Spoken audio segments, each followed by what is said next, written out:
Coming home. Dowd. Beloved. 10. Counterfeit. Debunking philology. The concept of there being a predicted Messiah named Jesus, and by Christian extrapolation, a Christ, who would be born as a baby God, and whose mission would be to negate the Torah and then replace Jews with Gentiles because the Jews killed the man God on a Roman cross, only for the bludgeoned body to be resurrected on Easter Sunday, does not exist. And without it, there is no basis for Jesus, Christ, Christianity, Christmas, Easter, a cross, or resurrection, nor for the philology of replacing Jews and the Torah. Those are the facts, and faith does not change them. If not for Christianity being responsible for character assassination, God repudiation, testimony manipulation, and people annihilation, I would not interrupt a book scribed to reintroduce Yehudim to YAHOWAH and Dowd so that they might come back home, with a further denunciation of Christian tripe. After all, I have already pummeled the diabolical and delusional religion into oblivion in the 5 volumes of Twistianity. However, I am going to make an exception with Daniel 9, which is closest thing to this missing link in the theory of Christian evolution. I have an ulterior motive in this case because the text that Christians base their religion upon is actually exceedingly important to Dowd's credibility. The realization that the prophecy is fatal to the religion whose existence is dependent upon it will be a lingering benefit of this review. It is interesting to note that Daniel 9 is the only prophecy that speaks of someone using the title, Mashiach Messiah, arriving at some future time to redeem his people. Although, in context, we quickly learn that the Messiah was already here, his people are Jews, Daniel was not a prophet, and Gabriel was not an angel. The book of Daniel is a troubling tome. There are flashes of brilliance in what is otherwise a dark and twisted tale. It suffers from the Babylonian effect, in which Babel truth and lies are commingled to confound and confuse. For example, the 9th chapter opens with Daniel tripping on his tongue, which is one of many reasons he was clearly not a prophet. He falsely claims that Gabriel came to meet with him in the 1st year of Darius, the son of Xerxes, a descendant of Mede who ruled over the Chaldeans. Unfortunately for Daniel's credibility, Darius I was not the king of Babylon but, instead, the 4th king of Persia. He did not kill Belshazzar, the last king of Babylon, to usurp his throne as Daniel had alleged in the 6th chapter. He was the son of Hystaspes, the satrap of Bactria, and not a Mede. It was Cyrus, the 1st king of Persia, who was from Mede. Xerxes was Darius' son, not his father. Further, these undeniable errors in fact are not an anomaly because they permeate the book and are found in every chapter. These errors in fact constitute a serious problem for Daniel because, according to Moses in Dabram 18, a single mistake in a prophetic offering disqualifies the author. And Daniel made 4 in the opening stanza of his first sentence in the process of introducing the second arrival of Gabriel. Therefore, the Torah observant must disavow Daniel as a prophet. Whatever he reveals on his own recognizance must be rejected. But this does not mean that we must reject the entire book because Daniel can serve as a witness to actual prophets, similar to what I'm doing. Daniel is the only book in the Tanakh in which the person whose name appears on the cover isn't the one delivering the prophecies contained within the text. In his case, he was visited by 3 men, the first of whom was Gabriel the competent, courageous, and combative man of God, better known as Dowd David. The second person was unnamed, but all indications are that he was Eliah, commonly known as Elijah. The third individual to have met with Daniel was called Michael, the one who is truthful and right about God. And as was the case with Dowd and Eliah, the man called Michael didn't much like Belteshazzar may the Lord Bel protect the king, which was how Daniel was referring to himself. But unlike Dowd and Eliah, both of whom were prophets, Michael, who is likely Yada, was just a messenger supporting his king. As has always been the case, the prophecies that Gabriel, God's most competent man / Dowd and Yada Yahowah is God revealed have proven correct, and they are, therefore, worthy of our consideration. And fortunately, the second half of Daniel 9, which is where the aforementioned prophecy regarding the arrival of a Mashiach appears, was conveyed by Dowd, the prophet, king, Messiah, and son of God. So that there is no misunderstanding regarding the identity of the characters involved, you may recall that near the conclusion of Dowd's song in the 89th Mizmor, we were reminded that the Messiah is Yahuwah's Jibber, strong and empowered man. Jibber serves as the basis for Gibbor, which is one of Dowd's most important designations. In the lyrics of the psalm, we read, "What man of great strength and capability, with the courage and character to prevail, my Jibber, lives, Chaya, and Wa, will not witness, Walo, Area, death as a result of the plague, moth, saving his soul, Malat Nipeshu, from the hand and influence, Minyad, of Shayol/Paul, Shayol." Pause now and consider the implications, Selah. Mizmor / Psalm 89 verse 48. A Jibber is a mortal man, albeit a person of considerable notoriety, courage, and character. A Jibber is imbued with the strength to prevail. God was, obviously, addressing his son Dowd throughout the 89th Psalm, therefore revealing at this point that he will not allow him to be plagued by Paul, the author of malignant replacement philology. With God's Jibber identified, and with the Messiah and son of God's nemesis named, you should know that there are 2 exceedingly important titles based on Jibber, this strong and influential man. The first is Gibbor, which adds the full extent of these noble characteristics to an already vaulted term. Dowd, as Yahowah's Gibbor, was his most capable, competent, and courageous man. As a Gibbor, Dowd was known for fighting for Yisrael and defending God's people. He was a valiant leader of men. The second pertinent title or name predicated on Jibber is Gabriel, which was misconstrued to describe an angel by rabbis, Christians, and Muslims. But since the designation is a compound of Jibber and Hel, that view is not possible. This name describes God's most capable and courageous man. Gabriel is, therefore, Dowd. It was Dowd, under his title Gabriel, who spoke to Daniel, providing the prophecy about what he, himself, would do, and when he would do it. So, let's turn to that prophecy and consider the Mashiach's case for the reconciliation of Yisrael and the restoration of the covenant relationship. The articulated plan was as ingenious as it was comprehensive, so there will be a lot to process and comprehend. Revealed 400 years after the Mizmor/Psalms we have been reviewing, it is obvious based upon the pronouncements that Yahuwah accepted and supported Dowd's request to save his people by fulfilling Passover and unyeasted bread. The Messiah's corporeal Basar body would serve as the Zeroah, while his incorporeal Nepesh consciousness would facilitate our perfection by depositing our guilt in Sheol. Then Yahuwah had his set-apart spirit retrieve Dowd's soul to reveal the purpose of Bikurim as the Bakar firstborn son returned to his father. In this way, the covenant's children have become immortal and perfected, redeemed from the corruption of religious and political institutions, and thereby prepared to enter Yah's home as his children. Even better, with the mode the Son fulfilled in year 4000 Yah, we are emancipated and enlightened, enriched and empowered, uniquely capable of doing as God desires. Preparing us for the significance of what Dowd would achieve, Yahuwah inscribed within his Torah, prophets, and Psalms countless predictive prophecies pointing to the fulfillment of the Mikri Y. We have already reviewed many of these because the fulfillments of the Moedim are the most essential aspects of Yahuwah's plan of reconciliation. Surprising to many, Yahuwah's prophetic depictions of Dowd's participation in Passover, unyeasted bread, and firstborn children are vastly more descriptive of what would eventually occur, more accurate and meaningful than anything found in the New Testament.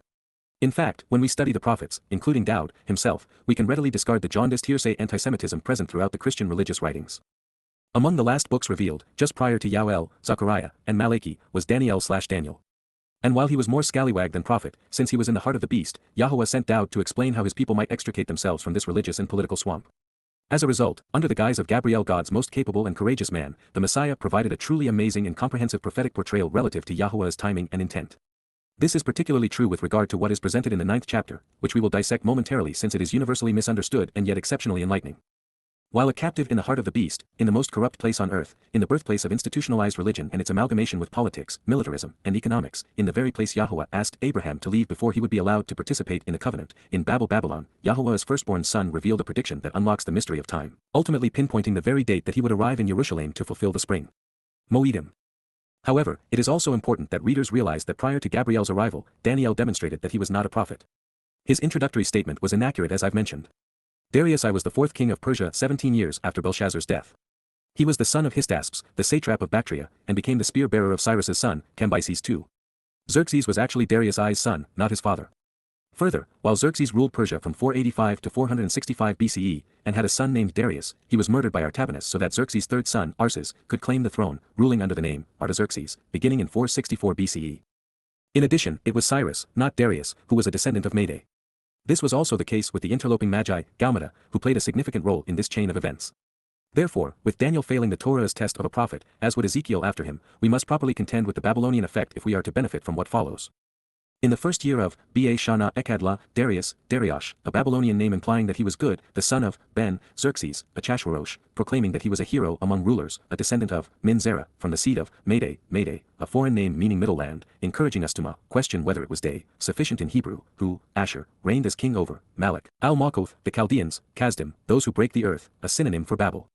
Babylon, Daniel 9:1, in the first year of his reign, Ba Shana Ekadla Malak who, Daniel, God judges and vindicates, by being perceptive and discriminating, came to understand, Byn, through careful observation, separating fact from fiction, came to realize and comprehend by making reasonable connections, in Ba, the written scrolls, Ha-Seper, the inscribed books, that the number of years, Misfar Hashana, the written accounting of the times of renewal, which will transpire. Asher Haya, in the word, Daber, of Yahowah, to, El, the prophet, Nabi, Yirmiah, Yah uplifts, for the destruction, Lacharba, for the depopulation, of Jerusalem, the source of guidance regarding reconciliation, to be fulfilled and completed, Lamail, to be finished and satisfied, was 70 years, Shibiwayim Shana, was based upon the promise of 7. Daniel/My God Judges/Daniel 9 verse 2. The reason the Dabram 18 test to expose false prophets exists is because God does not want anyone misled by them. And in this case, the obviously errant introduction to the 9th chapter wasn't our first clue that something was seriously amiss. The first 6 chapters of Daniel are completely incompatible with Yahuwah's approach to religion and government. And they are also errant historically. However, just because Daniel wasn't a prophet, does not mean that there is no prophecy in the book emblazoned with his name. Daniel was visited by prophets, the most eloquent of whom was Gabriel, God's most capable and courageous man, Ha-Mashiach Dowd. And what he had to say about what he and his father would accomplish was profound, prophetic, and vital to Yisrael's survival. As we enter the 9th chapter, with the exception of the historical reversal, Daniel is conveying the rest of this message as I would, not as a prophet, but as one who studies them. Although, to be honest, he wasn't as systematic or diligent, which resulted in dramatically fewer insights. Had Daniel discovered even 1% of what we have learned, he would have appreciated the common denominator which unlocks the mystery of time, Shabat, the promise of 7. Over the span of 7 millennia, there would be 340 Yabel epochs between Adam's expulsion from Eden in year 0 Yah, 3968 BCE, and our return to the garden in year 1600 Yah, 2033 CE, followed by a 1,000-year celebration of Sukkah. The intervening dates in years 2000 and 4000 Yah, 1968 BCE and 33 CE, would be distinguished by the confirmation of the covenant with Abraham and Dowd's commitment to delivering its prescribed benefits. It is not as if any of this is hidden. The reason Yehudim Jews were confined in Babylon was painstakingly portrayed in the 25th chapter of Yirmiyah/Jeremiah, which was written well in advance of their arrival. In fact, Yisrael's collective and continued ignorance is puzzling because Yahuwah announced what he would accomplish in Jerusalem on Mount Moriah throughout the Torah, Nabi, Wa Mizmor. And by sending his son to Daniel, God provided them with the ability to ascertain the exact day he would enter the city of David to fulfill his promises. In particular, and bringing these episodes together, 40 Yabel after the covenant was confirmed with Abraham and his son, Yitzchak, with Yahuwah providing the lamb, God's son would serve as the lamb on Passover, fulfilling the promise. Keeping us properly oriented, after stumbling upon his tongue and demonstrating that he could not be trusted in his introductory statement, Daniel explained that he had read enough of Yirmiyah/Jeremiah to understand that the intervening time between the destruction and restoration of Jerusalem would be 70 years. This was not brain surgery, or an act of prophecy, because the text plainly stated how long Yehudim would remain in Babel. The word, ha-daber, which, for the benefit of the relationship, Asher, came to be present with, Haya, al, Yirmiyah Yahuwah lifts me up Jeremiah, Yirmiyah, concerning all of the people, al-Kol, Am, of Yehudah beloved of Yehudah, Yehudah, during the first year, Hashana Harishon, of Nebuchadnezzar Nebo protects the crown Nebuchadnezzar, La Nebuchadnezzar, king, Melech, of Babel confounding integration Babylon, Babel. Yirmiyah/Jeremiah 25 verse 1. Beneficially, to show the way to get the most out of life, Asher, Yirmiyah, the prophet, Ha-Nabi, spoke to, Daber, the entire family, Al-Kol, Am, of Yehudah, and to all of the inhabitants, Wa, El-Kol Yashab, of Jerusalem source of guidance on reconciliation Jerusalem, saying, La, Amar, Yirmiyah 25:2, from the 13th year, Min Shalosh Esra Shana, of Yoshiah Yahuwah heals, Yoshiah, son of Ammon supportive, Ben, Ammon, king of Yehudah, Melech Yehudah, and to this day, Wa ad Hayam Hazeh, for 23 years, Shalosh Wa, Esrim Shana, the word, Daber, of Yahuwah, has been with me, Hayallah Eni. I have spoken, Wa Daber, to you, El Adam, early on, repetitively, and persistently conveying the word, Shakam Wa Daber, but you have not listened, Wa Lo Shama. Yirmiyah/Jeremiah 25 verse 3. Yahuwah, has sent to you, Washalak El Adam, all of his associates, co-workers, and prophets, El Adam Eth Kol Ebedhu, Ha-Nabi, sending them from the beginning, Shakam Washalak, but you have not listened, Wa-Lo Shama, nor have you so much as extended your ear to hear, Wa-Lo Neda Eth Ozen Adam La Shama, Yirmiyah 25:4, them saying, La Amar. Of your own initiative, please return now, Shub Na, each individual, Aish, from going the wrong way, Min Dereku, Ha. Ra, and from your immoral and improper practices, Wa Min Roa Adam. Then you can choose to live and remain, Wa Yashab, upon the earth, Al-Ha Adamah, which, to enjoy the benefits of the relationship, Asher, Yahuwah, has given to you, Nathan La Adam, and to your fathers, Wa La Abai Adam, of old, La Min Alam, as a restoring witness forevermore, Wa Ad Alam. Yirmiyah/Jeremiah 25 verse 5.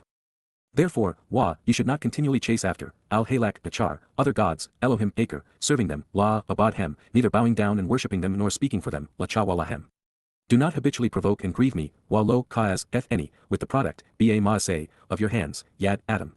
Then I will not distress you or trouble you, Wa Lo Raa La Adam. Yirmiyah/Jeremiah 25 verse 6.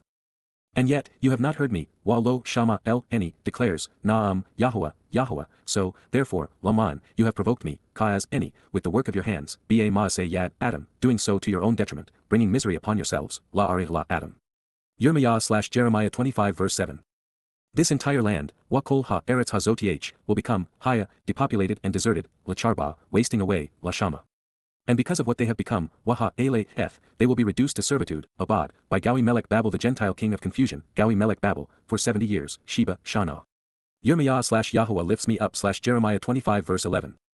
Having failed as a prophet, the approach Daniel took to understanding is actually much easier for us today. We have access to vastly superior tools, from interlinears and lexicons to dictionaries and internet search engines. We also benefit from a much broader perspective, now aware of how many of these events played out in our distant past. And while the answer Daniel sought was clearly articulated, we have a lot less to work out. For him, it was all yet to occur. While for us, the only events which remain include the Shabuah harvest, the time of Israel's troubles, the celebration of Towrah, and the Messiah's return on Kippurim so that we can camp out during Sukkah. I say this because the dates of past events can be calculated by contemplating the genealogies presented in the Torah. When this data is combined with the history of the Yisraelite kings, it is possible to ascertain when the exit from Eden occurred, when Abraham and Yahuwah affirmed the Berith on Moriah, the timing of the Yatzah, and when Dowd unified Yisrael and established his home in Jerusalem. From there, it is an easy extrapolation to years 4000 and 6000 Yah. Using the information presented in Daniel 9 by Gabriel, God's most confident and capable, courageous and combative man, we can readily determine that the Pesach was scheduled to walk into Jerusalem to fulfill Pesach, Matzah, and Bikurim between the 14th and 16th of Abib in year 4000 Yah, which is in early April of 33 CE. But that is just one step along the way. This also means that 2033 coincides with year 6000 Yah, the time of Yahuwah's return with Dowd. Therefore, all one has to do to know the exact moment these much anticipated events will transpire is to consider the timing of Pesach and Yom Kippurim within the framework of these millennial markers. Looking back in time to 33 CE, Passover was observed beginning at sunset, Thursday, April 3 on the Julian calendar. The fulfillment of Matzah and Bikurim followed, all in year 4000 Yah. And with the timing of the Shabuah harvest set 7 years prior to the homecoming, the standing grain representing the covenant's children will be withdrawn on May 22, a Shabat in 2026, as the time of Israel's troubles enters its initial phase. Also, with the intent of Towrah being manifest before our eyes, we can be assured that this final gleaning of Yehudim and Yisrael will occur on the first day of the 7th month, September 23, also a Shabat, in year 6000 Yah/2033. Although the fireworks will occur on Saturday the 24th as Elia serves to explain Yada's sacrifice as the red heifer to prepare the mortal remnant of Yisrael left behind for the Yom Kippurim homecoming. Yahuwah and Dowd will arrive on the first day of the week at sundown, 6:22 p.m. in Jerusalem on the 2nd of October 2033/year 6000 Yah. 5 days later, we will celebrate the millennial Shabat, which will commence on a Shabat at sunset, Friday, October 7th. 2033. When we are observant and contemplative, and consider the timeline Dowd revealed to Daniel, we know to subtract 7 years from the culminating date of the time of trouble and know when the initial phase of this anguishing period will transpire. And that is how we were able to date the upcoming Shabuah harvest of Gawim and Yehudim. So, as we approach the spring of 2026, you'll be ready for the harvest and avoid the troubles that will follow. Hard labor and painful contractions will commence, becoming exceedingly difficult beginning in 2030, which is when the two witnesses arrive on the 1st of Abib. Returning to the narrative, it appears as if Daniel wanted to know what issues could be resolved and what battles were worth fighting. To find the answers, he would have to listen to God in the most godless place on earth by reading his written word. It is the same for us today in an equally hostile environment. However, evidently proud of himself for being able to read and deduce the obvious, Daniel/Belteshazzar sought to intervene, a plea which was obviously rejected. In the dialogue which follows, Daniel addresses Yahuwah inappropriately as Adoni my lord and then speaks of his son. And while he would not name him, he would indirectly identify Gabriel as Dowd using a derivative of Gibor. I offered myself, Wa Nathan, F Pana Eni, I chose to give myself, placing my entire presence and persona, Kal in perfect pedagogic he cohortative, to my Lord, the Almighty, Adon Eni Ha Elohim, to request, Labakash, to search for and to secure, to be responsible in the procurement of information and in the diligence required to properly investigate, either intervention and intercession through communication and contemplation or the desire to be set apart as discriminating, tefillah. Either mediation and reasoning developed through the proper assessment if from Phela, to intervene, meditate, and arbitrate, assess, reason, and contemplate, and Tab, to desire, or if from Palo, to be set apart as special, unique, devoted, and uncommon, while longing for a favorable outcome, Watakanan, desiring sympathy and compassion, mercy and kindness, longing to express genuine love, from Tab, to desire and Chanan, forgiveness and empathy, loving and merciful generosity. While abstaining from food in coarse common clothing. Ba Tsom Wasak, and ashes, Epher, as being insignificant and worthless. Daniel/my God is judgmental/Daniel 9 verse 3. By seizing upon the concluding portion of Daniel's statement and removing it from its context, the religious will claim that God favored this man because he fasted. But what the statement actually conveys is that Daniel was religious about his diet. It was a nail in his coffin, not a feather in his cap. Also noteworthy, tefillah is the Hebrew word most often mistranslated as prayer, a concept that isn't found in the Torah. God never instructs anyone to pray to him. Prayer, most assuredly, is not among the requirements for participation in the covenant. Prayer is so irrelevant that there is no mention of it in the 2 tablets Yahuwah carved with his own hand. God does not ask us to pray, and that is a profound insight into the relationship he intends for us. That said, as an early exemplar of Rabbinic Judaism and Roman Christianity, Daniel was likely praying. Even worse, he was addressing God using Satan's title, my Lord. It was as irritating as it was wrong. But it exists and is repeated to reveal God's revulsion, a point Dowd will make on his father's behalf. What Yahuwah wants is for us to observe and then respond, listen and then speak. This also means that Paul's pray without ceasing is in complete discord with Yahuwah's instructions, as if we are the morbidly attired Haredi bobbing their heads against the western wall. Further, the sinner's prayer, promoted by evangelicals as the basis of one's salvation, isn't endorsed by God. There is no divine mandate for beginning or ending a meeting or meal with prayer. This is not to say that we should not talk to God. Adam did, as did Noach, Abraham, Moses, and Dowd, as well as all of the prophets. But each of them listened to God first. Beyond this, it is actually more likely that tefillah to be discriminating regarding the benefit of being set apart is a compound of tab to desire and either pala to be set apart as special and unique, distinct and devoted, distinguished and uncommon, or pala, to intervene, meditate, and arbitrate, assess, reason, and contemplate. This known, palo to think before intervening is the opening verb in the next statement. So I chose to assess the situation and contemplate the implications because I sought a way to intervene that could be justified. Wapelo, I wanted to develop the proper understanding of the agreement through open communication before requesting assistance and asking for help, meditating before deciding or adjudicating, wanting to make a sound argument and a proper declaration, cognizant of the circumstances and contingencies, all prior to intervening. Hitpeel imperfect pedagogic. Cohortative, independently, of my own recognizance, wholly disassociated from any religious or political influence, consistently aware of the ongoing implications, I chose as a matter of great importance to appreciate how future events would unfold before making any presumptions, concerning and approaching, law, on behalf of and to draw near, Yahowah, Yahowah, an accurate presentation of the name of Eloah, God as guided by his Torah, instructions regarding his Haya, existence, my God. Elohim Eni. And I expressed my appreciation, acknowledging my familiarity with the attributing influential factors associated with knowing, Yada. I was thankful for the opportunity to know, from Yada, to know, recognize, acknowledge, and understand and Yad, hand and influence. I said, Wa, Amar, I think that it is vital that you respond, Anna, in response please provide an answer, from Na, please and Anna, to reply and answer, my Lord, Adon Eni, my pillar and support, the Almighty, Ha-El, regarding the immensely important, especially intense, courageous, and capable man, Ha-Gadol, to the most significant contributor and greatly magnified individual with the capacity and fortitude to prevail, who is respected and admired, Wahayar, who is revered. For his high status, authority and dignity, for having closely examined and carefully considered, Shamar, for exploring and evaluating, observing and studying, Cal participle, the covenant, Ha-Berith, the family-oriented relationship agreement, and who demonstrates loyal love and devotion, Wah-Chisid, who shows affection for the relationship, granting favors, being kind, and providing benefits, to those who appreciate and prefer him, Lah-Pakabhu. For those who love and adore him, like and desire him. As well as for those who approach by observing, Wala Shamar, and for those who draw near by exploring and examining, the instructive conditions pertaining to what he has offered and expects in return, Mitzwahu, his authoritative directions and written instructions which comprise the precepts and terms of what he has established, from my, to consider the who, what, why, where, when, and how of Tsaw, appointing and establishing, constituting the message, and enjoining by shouting out. Instructions and directions regarding what he has commissioned. Daniel 9 verse 4. If we were to take this at face value, it would appear somewhat delusional. Daniel, who was wholly unqualified, was in no position to play mediator between Yahowah and his people. However, if we were to see this as Daniel seeking a method whereby intervention would be possible, even justified, it is a reasonable proposition. Should Daniel have ascertained prior to Gabriel's appearance and subsequent revelation that the Gadol most qualified, competent, and courageous individual would work with Yahowah to restore the covenant, then it would have been a brilliant deduction. It took me 2 decades of constant study and evaluation to arrive at this conclusion.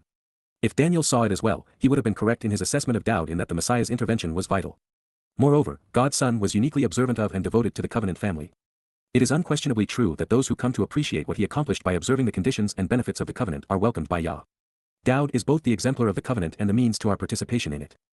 Inexplicably, until this chapter, Daniel had not mentioned Yahowah's name. He had consistently referred to God as, my Lord. He was alone in using the titles Michael and Gabriel. He was overly preoccupied with his personal situation. And until this admission, where he read the answer, he had not been able to comprehend anything he had seen. And adding to the confusion, his is the only book that was partially written in another language, in his case, Aramaic. Nevertheless, when Daniel 7 through 12 are evaluated using the Dabram tests for authenticity, portions fail and others prevail. And this means that while Daniel was not a prophet, he accurately conveyed the words the prophets revealed to him. So, let's consider him a witness. And in Babel, it was vital that Yahowah dispatch his Gibor to resolve the fallen state of his people. And by having read Yirmiah, Yashayah, and the Mizmor, Daniel would have known, as do we, that the means to restore the Berith covenant would be through Ha-Gadol, the immensely important, especially intense, courageous, and capable man who Hayar, is the one who is respected and admired for having been Ha-Chisid, the one who has demonstrated his love and devotion to his people, those who La-Akabhu, would come to appreciate and prefer him for what he would accomplish.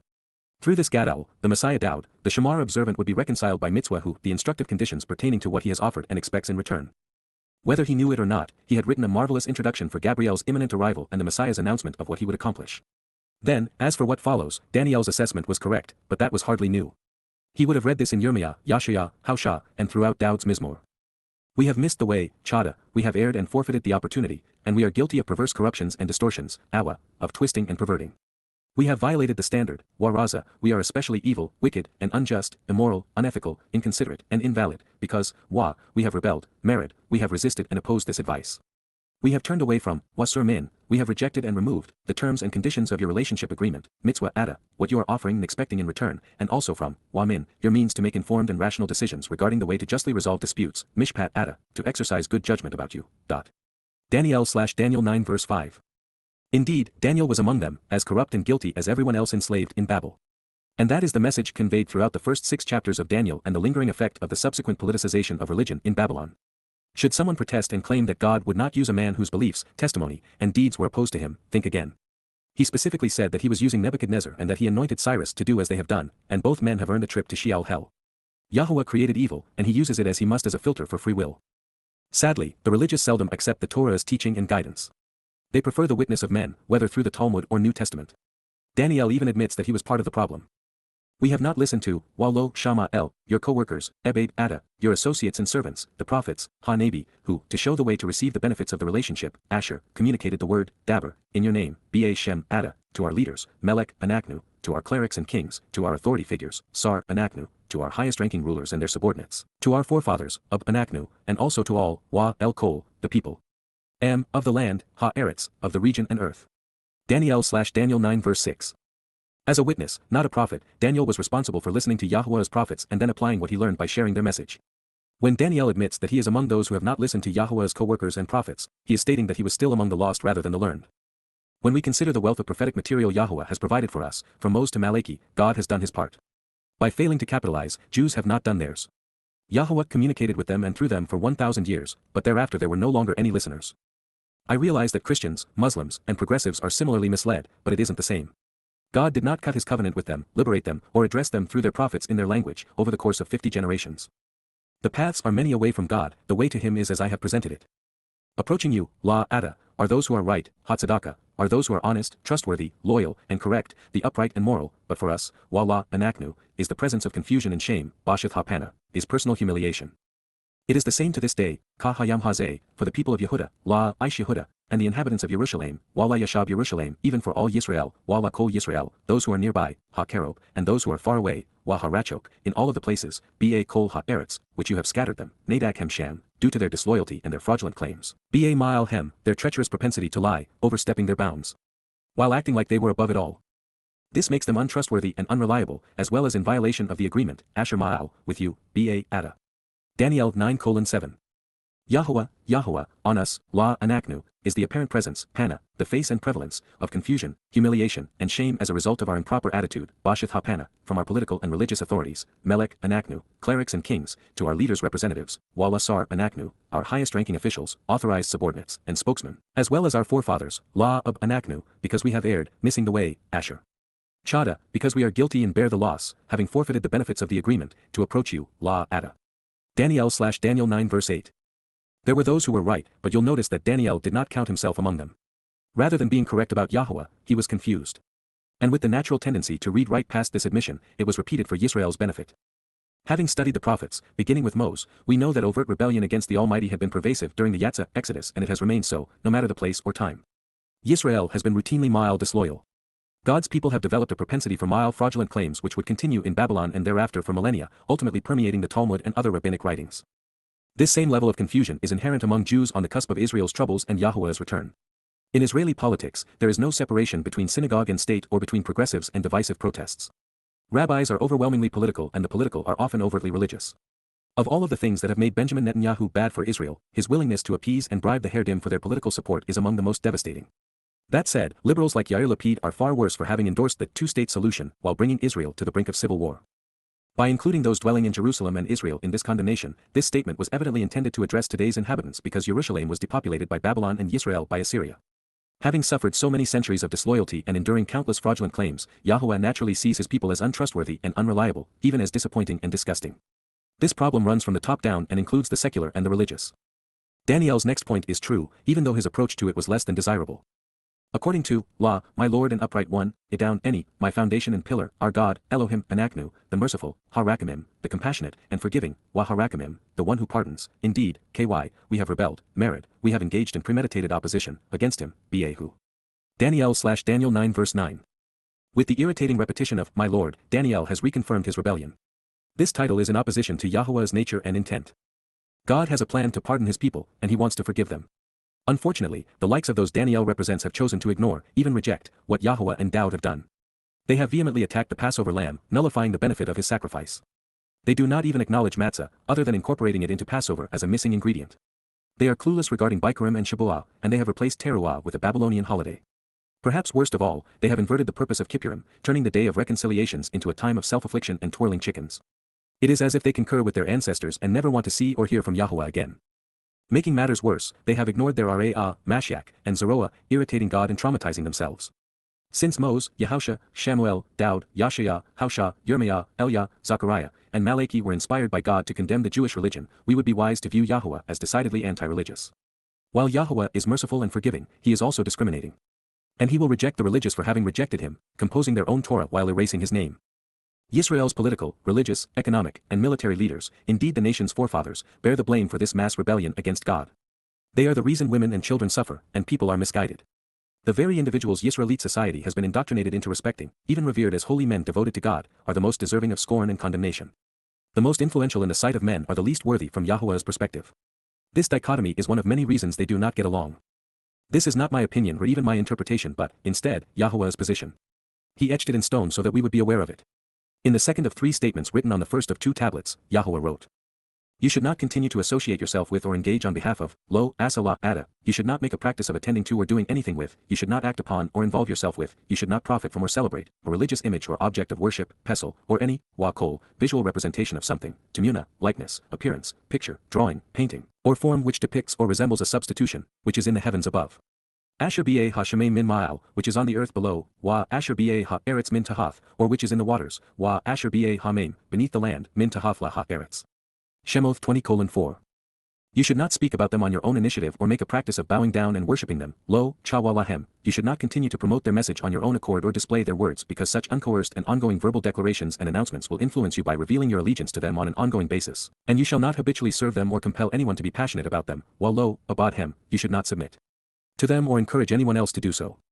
For, indeed, Enki, Yahuwah, your God, Elohi Ada, am a fiercely protective, steadfastly loyal, and jealous God, Kana El, a God who is desirous of exclusivity in a devoted relationship, a God who is passionate and extremely defensive of those he zealously loves, actually counting and reckoning, packet, literally taking stock of and genuinely recording, the perversity of twisting and distorting, A1, the depravity of perverting, manipulating, deviating from the way, the guilt and punishment derived from delusions and depravity, the liability for unfaithfulness and wrongdoing, of the fathers, Abai, upon the children, Al-Ben, concerning, Al, the 3rd and the 4th generations, Silsimwa, Al-Ribia, of those who shun me because they dislike me, saying any.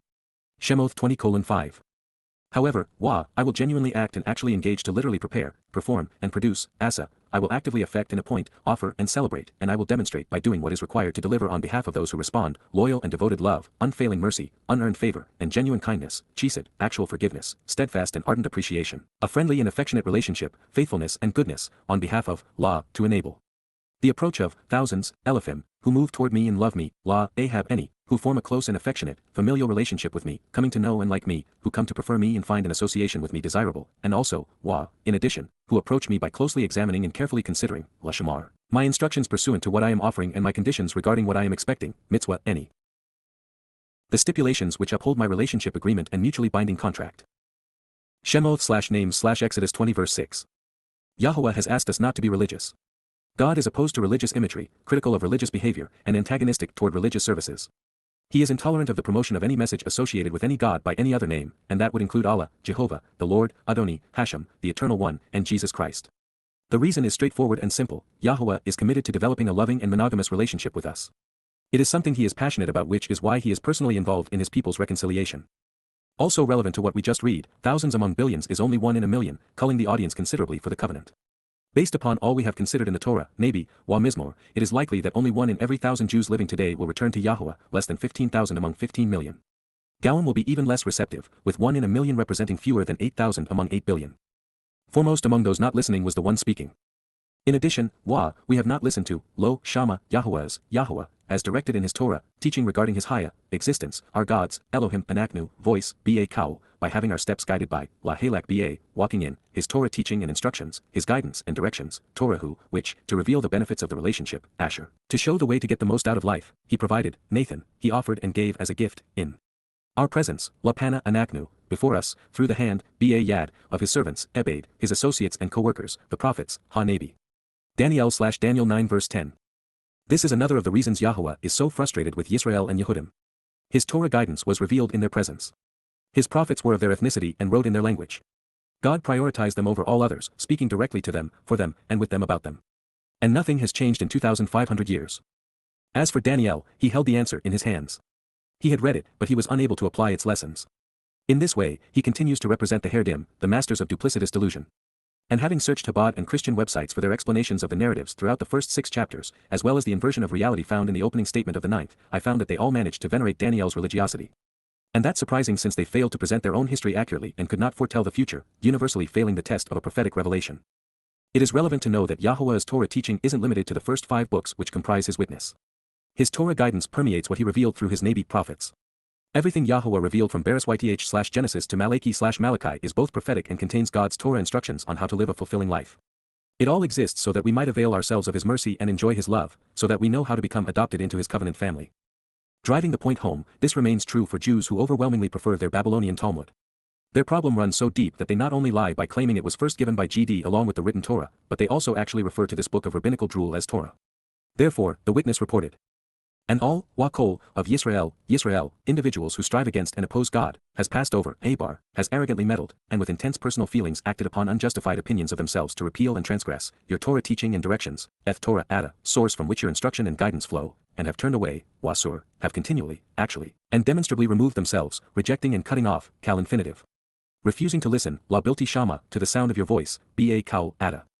As a result, the curse of Allah, an incompetent and dishonest oath by which people are harmed when swearing to Allah, will be poured out, Nathak, will be brought forth, Kal imperfect, upon us, Anaknu, in addition to, the sworn promise, Hashabuah, the truthful and contractual oath associated with 7 and the Shabat, which, Asher, was written, Kathab, inscribed using letters and words, in the Torah, Ba Torah, in the instructions and directions, teaching and guidance, of Moshe, one who draws out, the one working with, Ebed, the Almighty, Ha Elohim, because, KY, we have been wrong and have missed the way, Chada, we have erred and forfeited the opportunity, according to him, Lahu.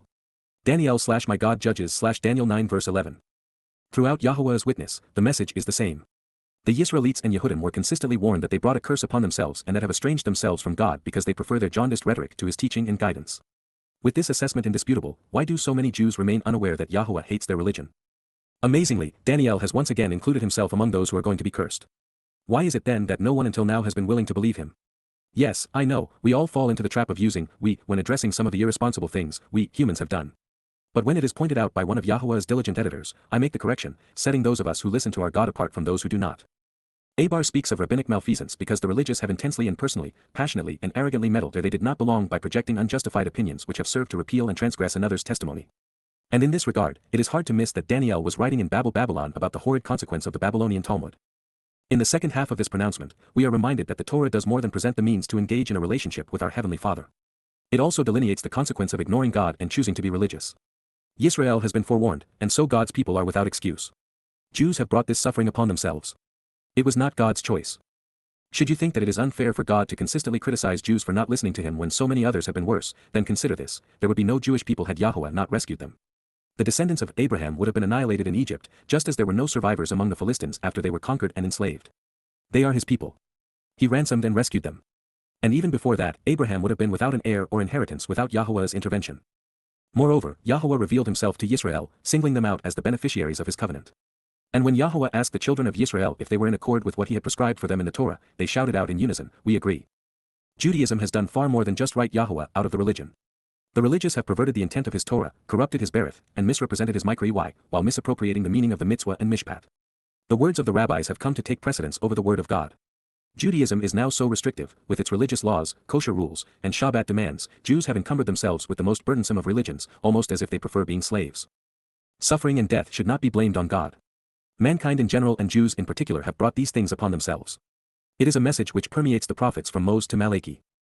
He confirmed, he took a stand to substantiate, with the words he revealed, Daberhu, and which he spoke against us, Asher Daber al-Anaknu, in opposition to our judgment regarding our political and religious leaders, al-Shaphat Anaknu, who, Asher, have ruled over us, Shaphat Anaknu, which governed us and shaped our thinking, to bring, Labau, great, Gadol, tremendous and unmitigated, misery and suffering, Raa, disaster and distress, wickedness and harm, calamity and misfortune, upon us, al-Anaknu, which has not occurred, Asher lo Asa, in any other place under, Takhath, the whole of the heavens, Kol Hashemayim, similar to what has and will occur, Ka Asher Asa, in Jerusalem, Ba Jerusalem. Daniel 9 verse 12. No people have been offered as much. No people have suffered as much. Both sides of this equation are accurate because the chosen people have not chosen Yahuwah in return. consistent with what is written, Ka Asher Kathab, in the Torah, Ba Torah, source of teaching and instructions, directions and guidance, of Moshe, all of this suffering and misfortune, Kol Thra Hazoth, the entirety of this misery with so many negative consequences, has and will continue to come upon us, Baal al Anaknu. And yet, we neither request nor seek, while lo, hala, we have made no effort to acquire the favor of nor do we grieve over the loss of, the presence of Yahowah, our God, Pana Yahowah, Elohim, Anaknu.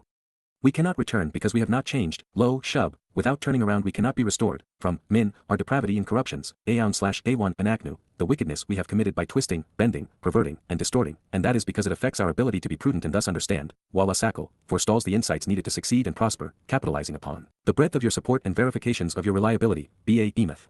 Atta, your affirmations of what is correct and dependable. Daniel 9 verse 13. This is obvious except to the oblivious. Daniel is admitting that he and his people still suffer from the Babylonian effect, the politicization of religious depravity. Jews had estranged themselves. They were enslaved and suffered as a consequence of ignoring the Torah. It is pretty basic. In his Torah, Yahowah introduced himself to humankind so that we would have the opportunity to know him. He explained how we could enjoy a personal relationship with him. His instructions were beneficial, his teaching was enlightening, his offer remains wonderful, his promises are trustworthy, and his plan is generous. By listening to his guidance and following his directions, we become his children and live in his home. Through the Torah, we become immortal, perfected, adopted, empowered, and enriched. All we have to do is accept. It is easier than believing and more reliable. God does not require much in return. After disassociating from religion and politics, he asked us to get to know him, to listen to him, and to consider his directions. He encourages us to respect him, embrace his name, and trust him. All of which are beneficial for everyone involved. We are asked to walk to him so that he can perfect us and to be especially observant regarding the covenant.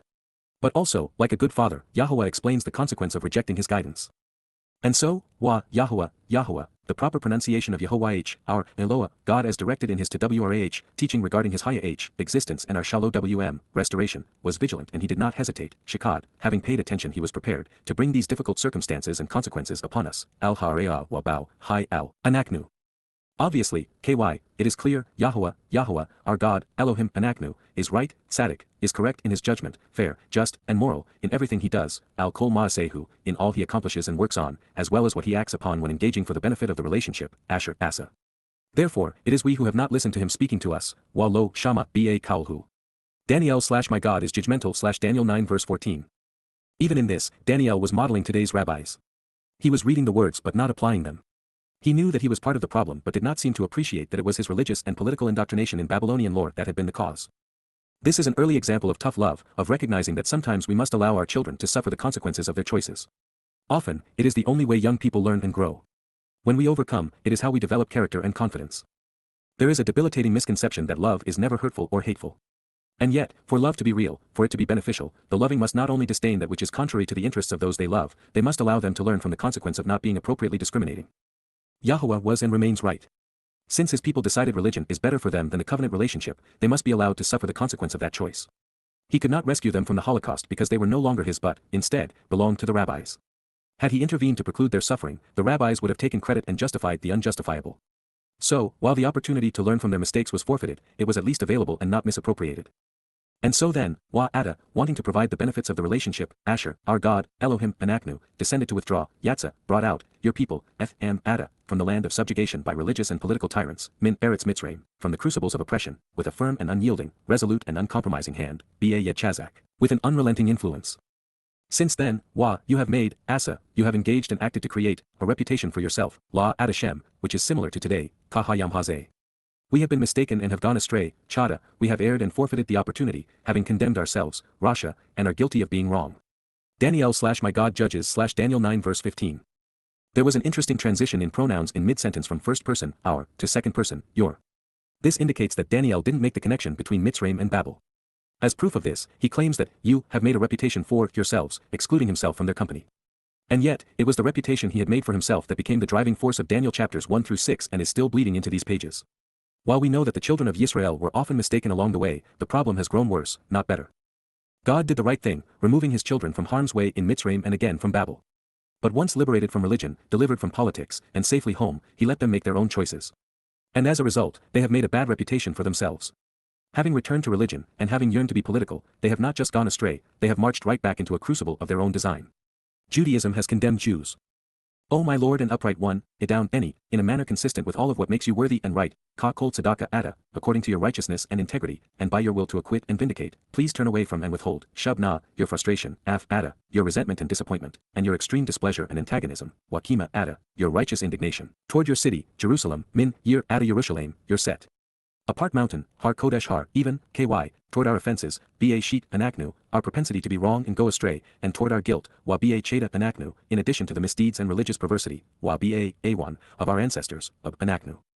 Yerushalayim Jerusalem, and your people, wa am ada, those who are related to you, are dishonored and seen as contemptible, la churfa, are shameful and have become a disgrace, among all who surround us, la kol sabib anaknu.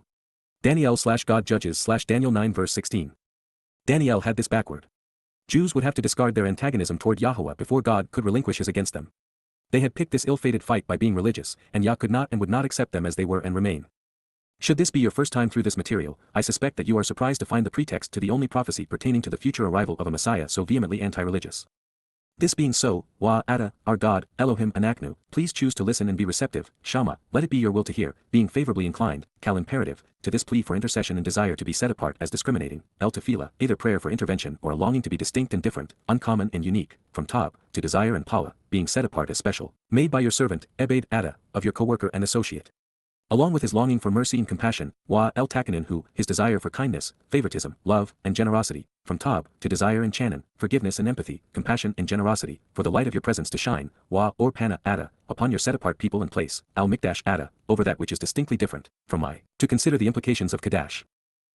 To be set apart as special, separated from that which is common, prepared, dedicated, and devoted. For the benefit of the deserted, Loman Shamam, for the destitute and devastated, my Lord and upright one, Dowd any.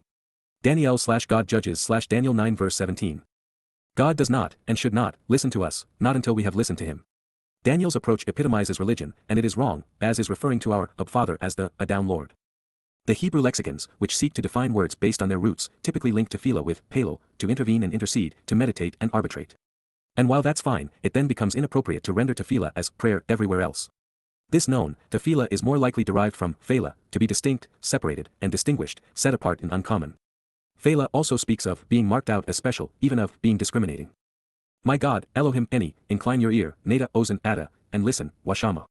Open your eyes, Pakach any Ada, and see, Wa'are'ah, our ravaged and deserted places, Shamam, Anaknu, and the city, Waha, Yir, which, Asher, invite and call out, Kara, summons and proclaims, in your name, Shem Ada, Ahai, in your proper and personal designation to her.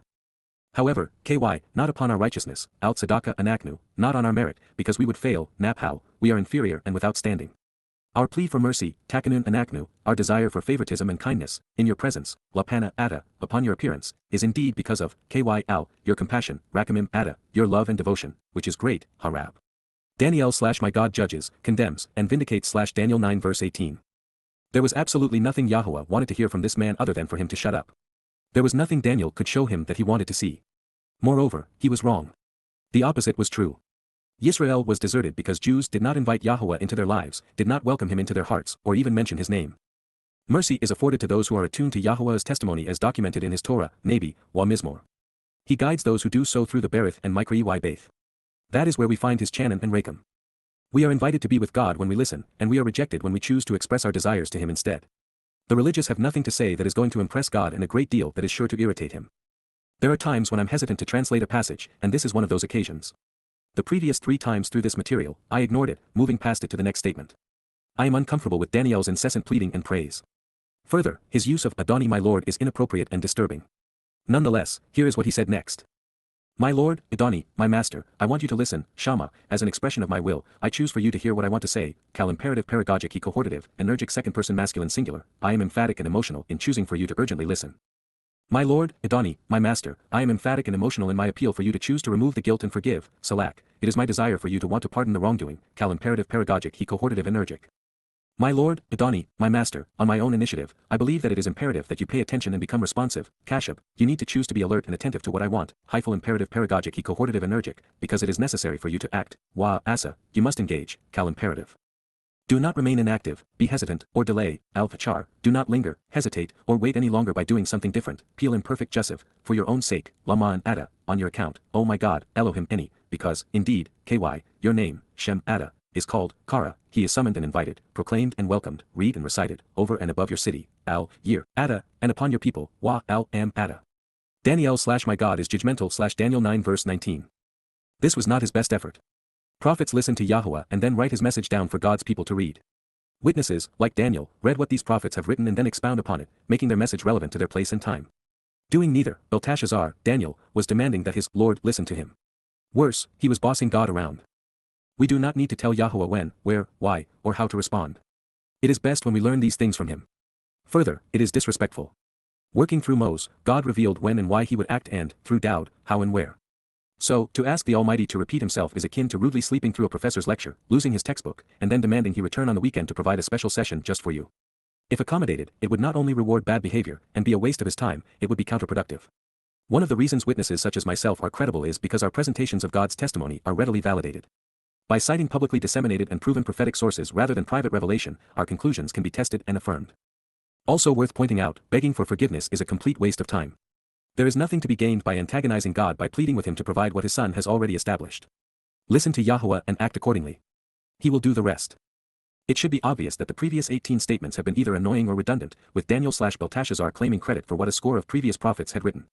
So it all serves as a confession, proving my initial assessment correct. Not a word of this, the entire 9th chapter of Daniel up to this point, has been prophetic. While the scene is going to change, it will not be until the 24th verse that we will hear Gabriel, God's most confident and capable man, reveal what is going to occur. Babel being with the Lord was a 70-year timeout for bad behavior. Serving as a harbinger of Sheol, we find affirmation of what life will be like for those who continue to reject Yahowah and his Torah guidance. For those who are reading these words and are contemplating your fate as we near the time of trouble, you can move in one of three directions. 1. Toward Shemaim heaven by accepting the conditions of the Berith covenant relationship with Yah, which is possible for those who observe his Torah teaching and attend his YYV invitations to be called out and meet. 2. Remain in symbolic Babylon by remaining religious. Or 3. Go nowhere, opting to ignore the voices on both sides.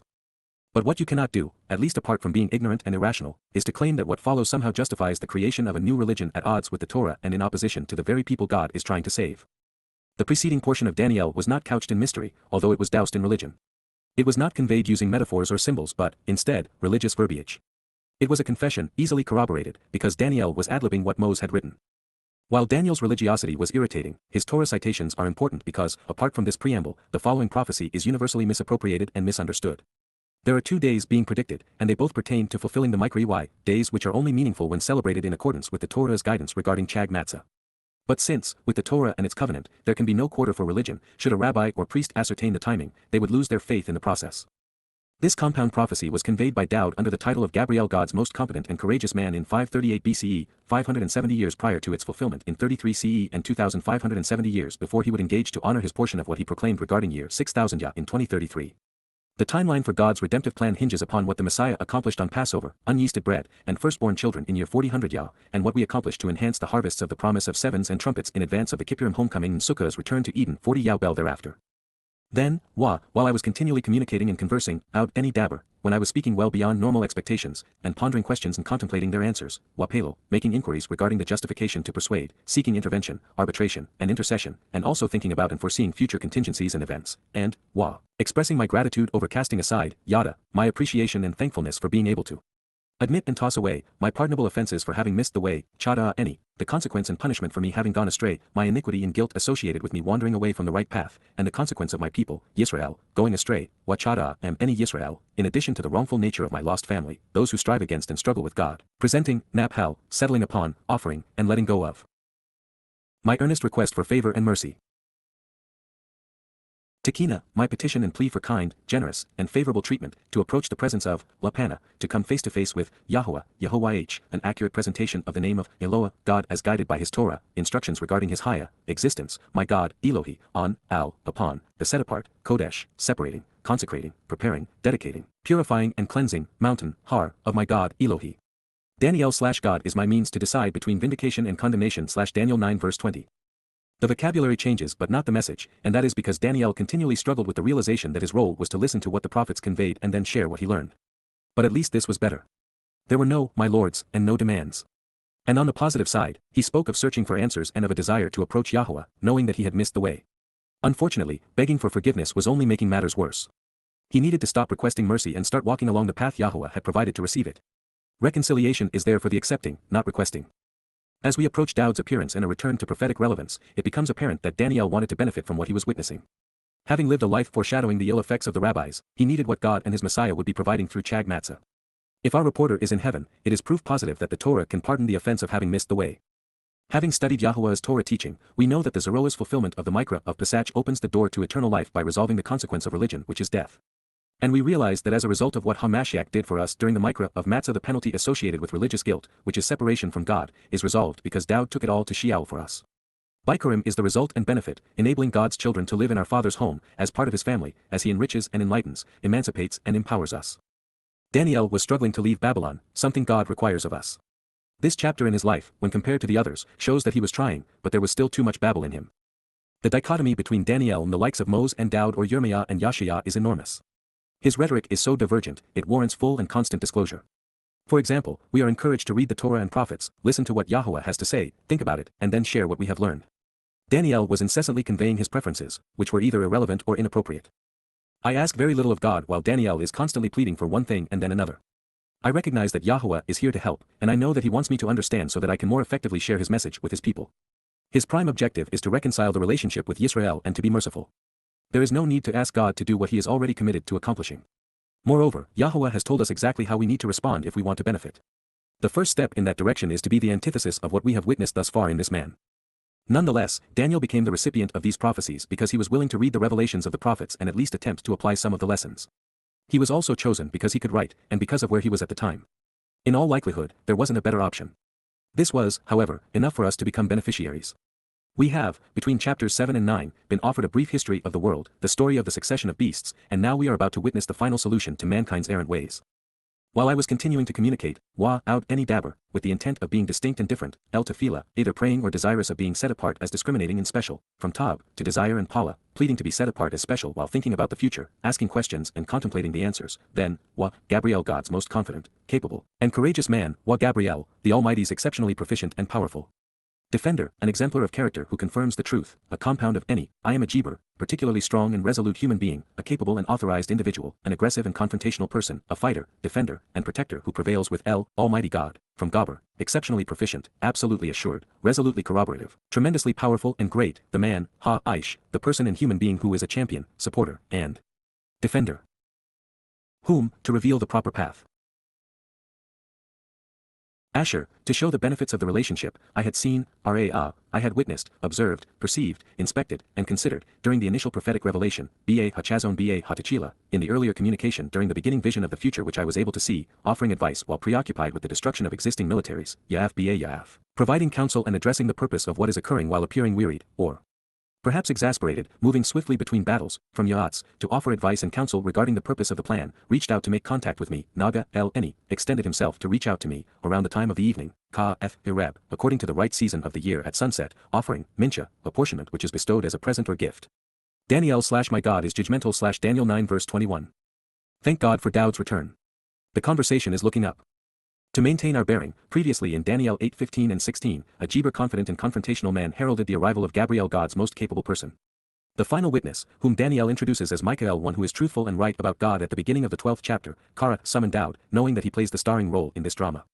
Upon his arrival, and after encouraging Daniel to start thinking, and to stand up and be accountable, the Messiah and King told the forlorn reporter to listen to his Sar representative and herald, Yada, the one who will make this known so that you will understand. Speaking to Daniel about Yada, Daniel 8 verse 19, Dowd said, as the final witness to the eternal testimony regarding the restoring appointments of the mode, he will literally and without interruption convey the way to receive the benefits of the relationship, doing so in the distant future, during the last days, and on behalf of the indignant remnant. Now that we are more familiar with who the contributors are in this conversation, it becomes readily apparent that they are all men, the foremost among them being Gabriel. And here, once again, he was correctly identified as an Aish man, a human male. Further, the identity of God's Gibor is readily verified as Dowd from Yashaya/Isaiah 9 where, as a son, he was given to us. The Messiah is the lone individual who fits this title. And there is no better news than this, because apart from Yahuwah, no one in heaven or on earth knew as much about the events he was going to address. He had predicted them, describing them in excruciating detail 400 years earlier. And he, himself, would fulfill them 600 years after revealing his timeline and intent. Moreover, with Daniel failing to meet the standard of a prophet, Dowd was the most prolific of them, the gold standard, which is another reason he was sent. In addition, Dowd, as the only man destined to live 3 lives spanning these eras, was the ideal prophet to provide the sweeping prophetic history of the world. And now, he was in Babel, Babylon, the birthplace of the beast, the realm from which Satan would arise. Whether as a prophet or from his perch in Shemaim, he would witness Babylon become Persia and then watch as the Greeks prevailed over Babel's conquerors. The bestiality of Rome was no secret to him, as he would experience their savage brutality when they whipped and then crucified him on Passover. Additionally, Dowd would have been familiar with his mortal enemy, the final beast, the Roman Catholic Church, which grew out of imperial Rome to obfuscate the heroic sacrifices he would make on behalf of his people while persecuting them for centuries thereafter. No one has been better at providing advice. And no one surpassed Dowd in the destruction of Yisrael's foes, having never lost a battle. Further, Dowd's greatest gift to his people was offering to endure the long night in the darkness of Sheol during Matzah, cut off from the land of the living for our sake. As a kinsman redeemer, he was the foremost expert regarding what he would soon reveal. The evidence is overwhelming that this Aish individual man, this gibber of hell, competent and courageous combatant of God, was his son, our Messiah and King, Dowd David. The alternative, that he was an archangel, is contrary to the evidence which has been provided, as well as in conflict with God's previous and future interactions with humankind. Now that Gabriel, God's most competent man, Dowd, has returned, we are told that he has been active YAHOWAH offering advice while occupied with the destruction of militant foes. The Messiah has been providing counsel regarding the purpose of what is occurring while appearing wearied, or perhaps exasperated, moving swiftly between battles. Yisrael's great defender was doing what he does best. Dowd will be exceedingly valuable upon his return. His first order of business will be to anoint the Capereth mercy seat of the Ark of the Covenant, using a touch of blood from a bull and a goat, speaking of Yada and Belia, so that Yahowah can reconcile his relationship with Yisrael. Then he will go to war, defending Yehudim against those who have come to annihilate them. All the while, he will commence his role as our shepherd and counselor, Messiah and King. The realization that the Mashiach Messiah has been called away from these essential responsibilities during Yom Kippurim and sent back in the fabric of time to provide insights relative to his fulfillment of Chag Matzah as the Mashiach anointed Messiah is poetic, prophetic, and profound. Considering the source of these insights, labeling Jesus, the Christ, rather than acknowledging Dowd, is short-sighted to the point of being blind. Dowd David is the preeminent prophet and counselor, shepherd and lamb, Messiah and Son of God, and even now priest and king. He is the exemplar of the covenant, the embodiment of Yisrael, and the Zeroah who fulfilled the invitations to meet with God. Before we move on, there is no Ka'eth Ereb Mincha evening offering prescribed in the Torah. However, in his defense, there is an evening apportionment that is bestowed as a gift, Chag Matzah, the feast of unyeasted bread, beginning with Pesach Passover, which is celebrated at sundown. Addressing Passover in this instance is both relevant and helpful considering what follows. God works through curious souls because he realizes that those who question everything find resolution. They not only grow in understanding but, also, in confidence.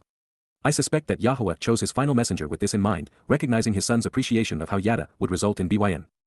So, he made the connections to encourage understanding, Byn, he pursued comprehension by being discriminating and perceptive to facilitate discernment through careful consideration. He spoke with me, Daber im Eni, then he communicated using words to me, and he said, Amar, Daniel, my God judges, condemns, and vindicates, from Dine, to decide with El, God, now at this time, Ada, so then in the sequence of things, I have come forth, Yatzah, I have descended to extend, to provide insights and instruction which, if you are circumspect and considerate, will promote, Lasakal, Ada, to teach the prudent to pay attention, and you through contemplation to gain, understanding through discernment, Bina, enabling comprehension through diligence and reason. Daniel/God Judges /Daniel 9 verse 22. Gabriel, God's most competent and confrontational man, Dowd the beloved, is the living embodiment of Byn understanding the Daber word of God. This is his at a time when he will lead his people on yet another Yatzah, Exodus, this time out of what Babel being confused by the Lord represents. By listening to Dowd throughout his Mizmor and Mashal, we revel in his Sakal insights and grow in Bina understanding. This is why Yahowah so loved him and wholeheartedly supported his desire to fulfill these roles so that we could learn from his example. It is wonderful to see God's foremost son, our Messiah and King, educate us through the likes of Daniel. This is especially encouraging when we consider the difference between Dowd's intellect and standing with God relative to our own. It's time to pay attention and listen intently with an open mind. The last time they met, Daniel had done a faceplant. So now, by asking him to think it through, Dowd forestalled more of the same. In the beginning, the sickening and inappropriate, Ba to Chila, initially, while common to the point of being profane, from Hala, to be a sorrowful and sickening beggar, a wearisome infected and diseased malcontent in Chalal, to profane and desecrate through common and defiling religious practices, matter, Daber, the message and word, of your desire for favors and your pleading for mercy, Takan and Ada, your longing for love and compassion, your constant petitions, from a compound of Tab to desire and Ta'ah to point out, with Chan and mercy, kindness, forgiveness, and favor, was brought up, Yatzah, it came out. So, I, myself, have returned, any bow, therefore, I have arrived, having come, to conspicuously report an informative announcement and make this known, La Nagad, to provide the message in a straightforward fashion, making this declaration, because, Ky, you are so needy, Kamadaf, Ada, you delight in and value such things. Therefore, you will want to be considerate and strive to understand, being diligent and systematic in your evaluation, Byn, by choosing to be perceptive, discerning, and discriminating, you will comprehend, Cal imperative, of this message, Ba Hadaber, through this statement, choosing to make the connections needed to comprehend, Byn, by being perceptive and circumspect to understand, Hyphal imperative, what is being revealed, Ba Hamara, what is being witnessed. Daniel/My God Judges /Daniel 9 verse 23. While an accurate assessment, this was a slap in the face to a man who needed it. With all of his pleading, Daniel had become especially irritating. As I explained while reading through this, God does not want us to beg him to do as he has already promised or to request what he will never provide. We cannot go wrong when listening to God and are often wrong when pleading with him. As a compound word based upon Hala to be a sickening and sorrowful beggar, a wearisome and diseased malcontent, Tchila presents Daniel as Dowd and I have cast him. Frankly, it was obvious, which was the point and the reason for Dowd's astute assessment. Moreover, since Takalahi is also shaded by Chalal, which addresses the commonality and profanity of religious and political corruption, Daniel is exactly as surmised. He is a harbinger of politicized religion and is being used as a foil to expose and condemn the emergence and spread of the weeds we know as Rabbinic Judaism and Roman Christianity. After listening to him, I want to thank our Messiah for confirming that this radically different interpretation of Daniel is accurate. Never once during the nearly 2,600 years which have transpired since the book was written, has anyone dared to present this man from this perspective. And now that we are here, and have done so, boldly sharing Yahuwah's disdain for religion and politics, we find God's anointed affirming these perceptions. The narrative found within the first 6 chapters of Daniel is annoying, while at the same time symbolically presenting the disgusting consequence of religious and political indoctrination. The stench is debilitating to mankind and irritating to God. Therefore, the opening chapters serve as an exposé on why God hates Babylon and why men and women must leave its toxic influence to be with him. Try as he might to distance himself from this stain on his soul and stigma on his life, Daniel was still plagued by his childhood programming and by being indoctrinated at the height of Babylon's beastly culture. It did not matter what he ate or said, because he had swallowed the poison and it had sickened him. His contribution to this story is that he could write. Beyond that, he is the embodiment of all that is wrong with Babel, of associating with the Lord, and of integrating religion and politics. Daniel is a spawn of the beast and represents the emergence of Judaism and Christianity. The pronouncement, any bow, I, myself, have come, having returned, affirms that the man being identified as Gabriel has been here previously and that we should be able to readily identify him. Further, he plays an essential role in helping us understand God's message. Now that Gabriel has been introduced, and the purpose of this revelation has been established, it is time to consider the prophecy. What follows provides the blueprint for redemption and adoption, reconciliation and everlasting life. And you'll note that it is focused upon your people and your city, Yehudim and Jerusalem, not Greeks or Rome, neither Gentiles nor their church. When we consider what Dowd revealed, it is nothing less than majestic in its scope. No less a man could have conveyed as much. The many promises associated with Shabuah and the Shabat, along with the vows pertaining to the things 7 represents, even 77s, YYV3C10, Shibaim, are determined and decreed, Chathak, he has planned, divided out, and marked, on behalf of your people, the extended family, Ada, for your kin, and upon your set-apart city and its distinctly uncommon inhabitants, your Kodesh Ada, over your special and separated population center, including those who are separated and distinct and, thus, not religious, to bring an end to the religious rebellion, eliminating the revolting communal defiance and contrarian views, Lakala Hapesha, for the abolition and complete purging of revolting opposition, of pervasive transgression, of being at fault, guilty of being contrarians who have defected from the relationship, to affix the signature which seals up the guilt associated with having missed the way, precluding ever being seen as wrong again, Wallah. Chatham. Chada Oath. To affirm the authenticity of that which constrains and prevents everything associated with going astray, to provide reconciliation for religious error, purging the perverse corruptions and removing the twisted perversions, Wallah Kafar A1, to cover over by atoning, ransoming and annulling distortions, to arrive with and bring that which is eternally right, always correct, forever accurate and honest, thereby attaining everlasting deliverance and vindication, Wallah Bao, Tzedek Aulam. To come with ongoing and perpetual justice and deliverance, innocence and prosperity, returning to pursue enduring righteousness, to provide a personal seal and signature to revelation, confirming and completing these communications, Wallah Chatham Chazon Wanabi, to confirm and complete the visual communication from God about the future, and to prophecy, Wanabi, to the prophet, while also anointing the most set apart, Wallah Mashak Kodesh Kodesh. And to consecrate, dedicate, and prepare the separated, special, distinctly different, and uniquely uncommon.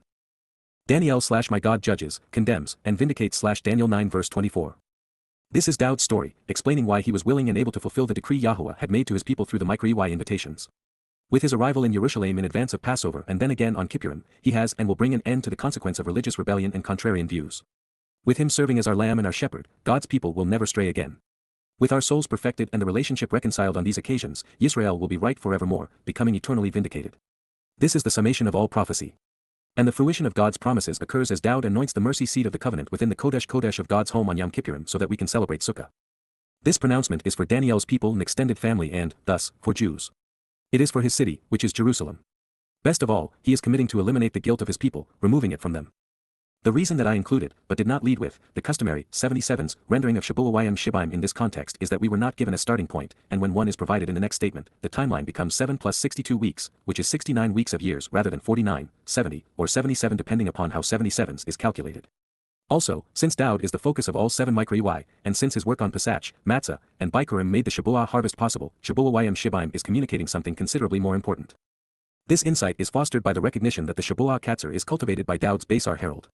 It is not only a reward for the covenant family and the children of God who will be the first to follow the Bakar firstborn home, I would not be pursuing it without the lessons learned in this prophecy and throughout the Mizmor. As such, Shabuah is a celebration of the relationship at a time when leaving the planet is the safest plan, making everything mentioned on Dowd's list true at that time for these fortunate souls. Moreover, since this harvest will occur 7 years prior to Dowd's return, it explains the difference between 69 and 70 weeks of years. As the fourth of 7 invitations to be called out and meet, the reference to Shabuah is the middle micra, prominently positioned between the beginning and the end. It is symbolized by green in the middle of the rainbow, itself a sign of the covenant. Green depicts healthy growth and is indicative of a productive harvest, this one of standing grain. With Shabuah established as the preeminent harvest for the beneficiaries of Chag Matzah, withdrawing God's family prior to the time of Jacob's troubles, understanding its position within Yahuwah's overall plan becomes instrumental to appreciating how we got to this place and where we go from here. When we account for the generations from Adam to Abraham, we find that 40 Yobel, or 2,000 years, separate them. Additionally, another 40 Yobel transpire from Abraham's experience on Mount Moriah to Dowd's Passover sacrifice in this same place. And that means that a pattern has been acknowledged. 2,000 years after Adam's and Chawah's expulsion from the Garden of Eden, God confirmed the covenant in 1968 BCE, year 2000 Yah, with Abraham, Sarah, and Yitzchak for us to return home. Then to provide the resulting rewards, including immortality, perfection, adoption, enrichment, and empowerment, God's attention would return to Moriah 40 Yobel thereafter in year 4000 Yah, 33 CE, with his son walking out of the pages of the Torah to fulfill Passover, unyeasted bread, and firstborn children, thereby enabling the future harvest associated with the promise of 7. But that would not be the end of God's story. 40 Yobel after the fulfillment of the spring Moedim, on the Micra of Kippurim in year 6000 Yah, sunset on October 2, 2033, father and son will arrive in Jerusalem to reconcile their relationship with Yisrael and Yehudim, restoring the covenant by integrating the Torah into our lives. 5 days later, as we celebrate Sukkah shelters, we will enjoy another 1,000 years of human history on this planet, camping out with our heavenly father and brother through year 7000 Yah. Along these lines, the 7 days of creation, the depiction of the Shabat, the number of invitations to be called out and meet, and, indeed, the history of humankind estranged from God, even the number of ruach devoted to facilitating the book you are reading are predicated upon the formula of 6 plus 1 equates to 7. As such, nearly 6,000 years of man separated from Yahuwah have transpired since humankind was expelled from Eden. We are, therefore, on the cusp of the 1,000-year celebration of living together again. In this light, Shabuah Shibim defines the passage of time from the beginning to the conclusion of God's story. Also interesting, when we add the 7 weeks of years, between the edict to return and the restoration of Jerusalem, to the 62 weeks of years, between that time and the fulfillment of the first 4 Micra, we are left 1 week of years shy of 70. Since that 7-year difference is attributed to the time of trouble, the inference is that nothing of merit occurred between year 4000 Yah in 33 CE when the first 3 Micra were fulfilled and year 5993 Yah in 2026, 7 years prior to Yah's return and the year of the Shabuah harvest, on May 22. Considering all that he said would be accomplished, by offering these numbers and describing the results, Dowd is directing us to his arrival to fulfill Chag Matzah, to the timing of the Shabuah harvest, and to his return on Yom Kippurim. He wants his people to be aware of how different the last 7 years will be compared to everything else they have previously endured. And from this perspective, by providing the date he will fulfill Chag Matzah and then jumping ahead 1,993 years to the 7 years preceding his return to fulfill Yom Kippurim, he is bypassing the era of the rabbis and the church age. It suggests that they are counter to the objectives which have been delineated or superfluous to them. And this realization precludes the proposition of a different Messiah and competing testimonials from being part of God's plan. Since Dowd will go on to foretell the moment he will arrive to fulfill the first 3 Mod Micra, Pesach, Matzah, and Bikurim, there are aspects of these invitations to meet which are germane to the prophecy. By fulfilling Passover and unyeasted bread, God's children become immortal and are perfected, thereby forever resolving the consequence of Pesha, Chada'ah, and Awan, while ushering in an Olam celebration of everything which is Tzedek. Therefore, this statement from Dowd was spoken to unfurl the entire canvas of time and the Torah. It is God's tapestry from the first strand to the final knot. From the perspective of time, Shabuah Shibim is 77s or, potentially, 70 times 7 is equal to 490 prophetic years. Elsewhere, when Daniel wants to convey a week of 7 days, he spells it out just that way. For example, in Daniel 10:2, the prophet reveals that he was in mourning for 3 weeks of days. It isn't until Dowd's next statement that he pinpoints when, in the Yobel year of 4000 Yah, the first 3 Mod Micra would be, and now have been, fulfilled. From there, we can readily deduce the day of the Shabuah harvest and also surmise the moment of Yahuwah's and Dowd's return on Yom Kippurim in year 6000 Yah, right to the minute, hour, day, and year. We can also turn back the clock 40 Yobel from year 4000 Yah to ascertain when the Berith covenant was ratified between Yahuwah, Abraham, Sarah, and Yitzchak. Another 40 Yobel back in time takes us to the day Adam and Chawah were exiled from the garden, establishing the year Yahuwah's 7,000-year calendar began to unwind. It is also interesting to travel in time to the midway point between Adam and Abraham, 20 Yobel from each, because we arrive at Noach's birth in advance of the flood. Similarly, by splitting the difference between Abraham and Dowd's sacrifice as the Pesach Isle, we are directed to 968 BCE, the year the cornerstone was laid in year 3000 Yah and commemorated in the 89th Mizmor, Dowd's song. There are some interesting subtleties associated with Chathak determined and decreed which we should consider because it is a precise computation of time. God has a plan. It has been marked out for us in the Torah Wa Nabi. It will play out on his schedule, on the very days he has determined. Time, from Yah's perspective, is divided and segmented, with one event separated from the next by an exacting measure. And God is resolute in his resolve to see his plan through. There will be no hesitation, equivocation, or delay. Also relevant, since the dates of the mode are determined every year, with Passover, unyeasted bread, and firstborn children celebrated on the 14th, 15th, and 16th days of the first month, we should expect that Dowd's revelation will lead us directly to them in the 80th Yahweh Shana year of 4000 Yah. As such, God assuredly knows when and where he is going to fulfill his promises. And since he provided us with the means to determine these dates, we are privy to what he knows. There is no justification or excuse for the screwball dating that Maimonides thrust upon an ignorant and unsuspecting audience. Here in the late fall of 2024, it is year 5991 Yah, with less than 18 months remaining before the Shabuah harvest and 9 years prior to Yahuwah's return on the day of reconciliations in year 6000 Yah, sunset in Jerusalem, 6:22 p.m. in the city of Dowd, on October 2, 2033. The Rambam was wrong on all accounts. Creation began 14 billion years ago, not in 3759 BCE as he claimed. Further, the expulsion from Gan Eden, demarking year 0 Yah, transpired in 3968 BCE. A new year begins on the 1st of Abib, in the spring, not when the Talmudists still clinging to Babylon observed Rosh Hashanah. But since the rabbi was more impressed with his own calculations than the genealogies established in the Torah for this purpose, his sanctification of the moon scheme and mutations of the magic number 19 have led Jews astray for over 800 years. When Yahuwah inspires one of his prophets to say, Anna for your people, he is typically addressing Yisrael and Yehudim. Not only is this affirmed by the constant references to throughout the Torah, also means family. Therefore, the plan father and son are unfurling would be designed in support of the covenant they established and enabled with Yisrael. Beyond the chosen people, God has a favorite place. Yahuwah's focus is also on Jerusalem, the source of guidance on reconciliation. The Yir Kodesh set-apart city, therefore, not only denotes the location where these prophecies would be fulfilled but also for whom. It is the most Kodesh set-apart place on earth. It is in Jerusalem that Yahuwah, through his Kodesh most set-apart one, his firstborn, Dowd, made it possible for us to be separated from the Pesha, Chada'ah, and A1 of man and Betzedek regarding him.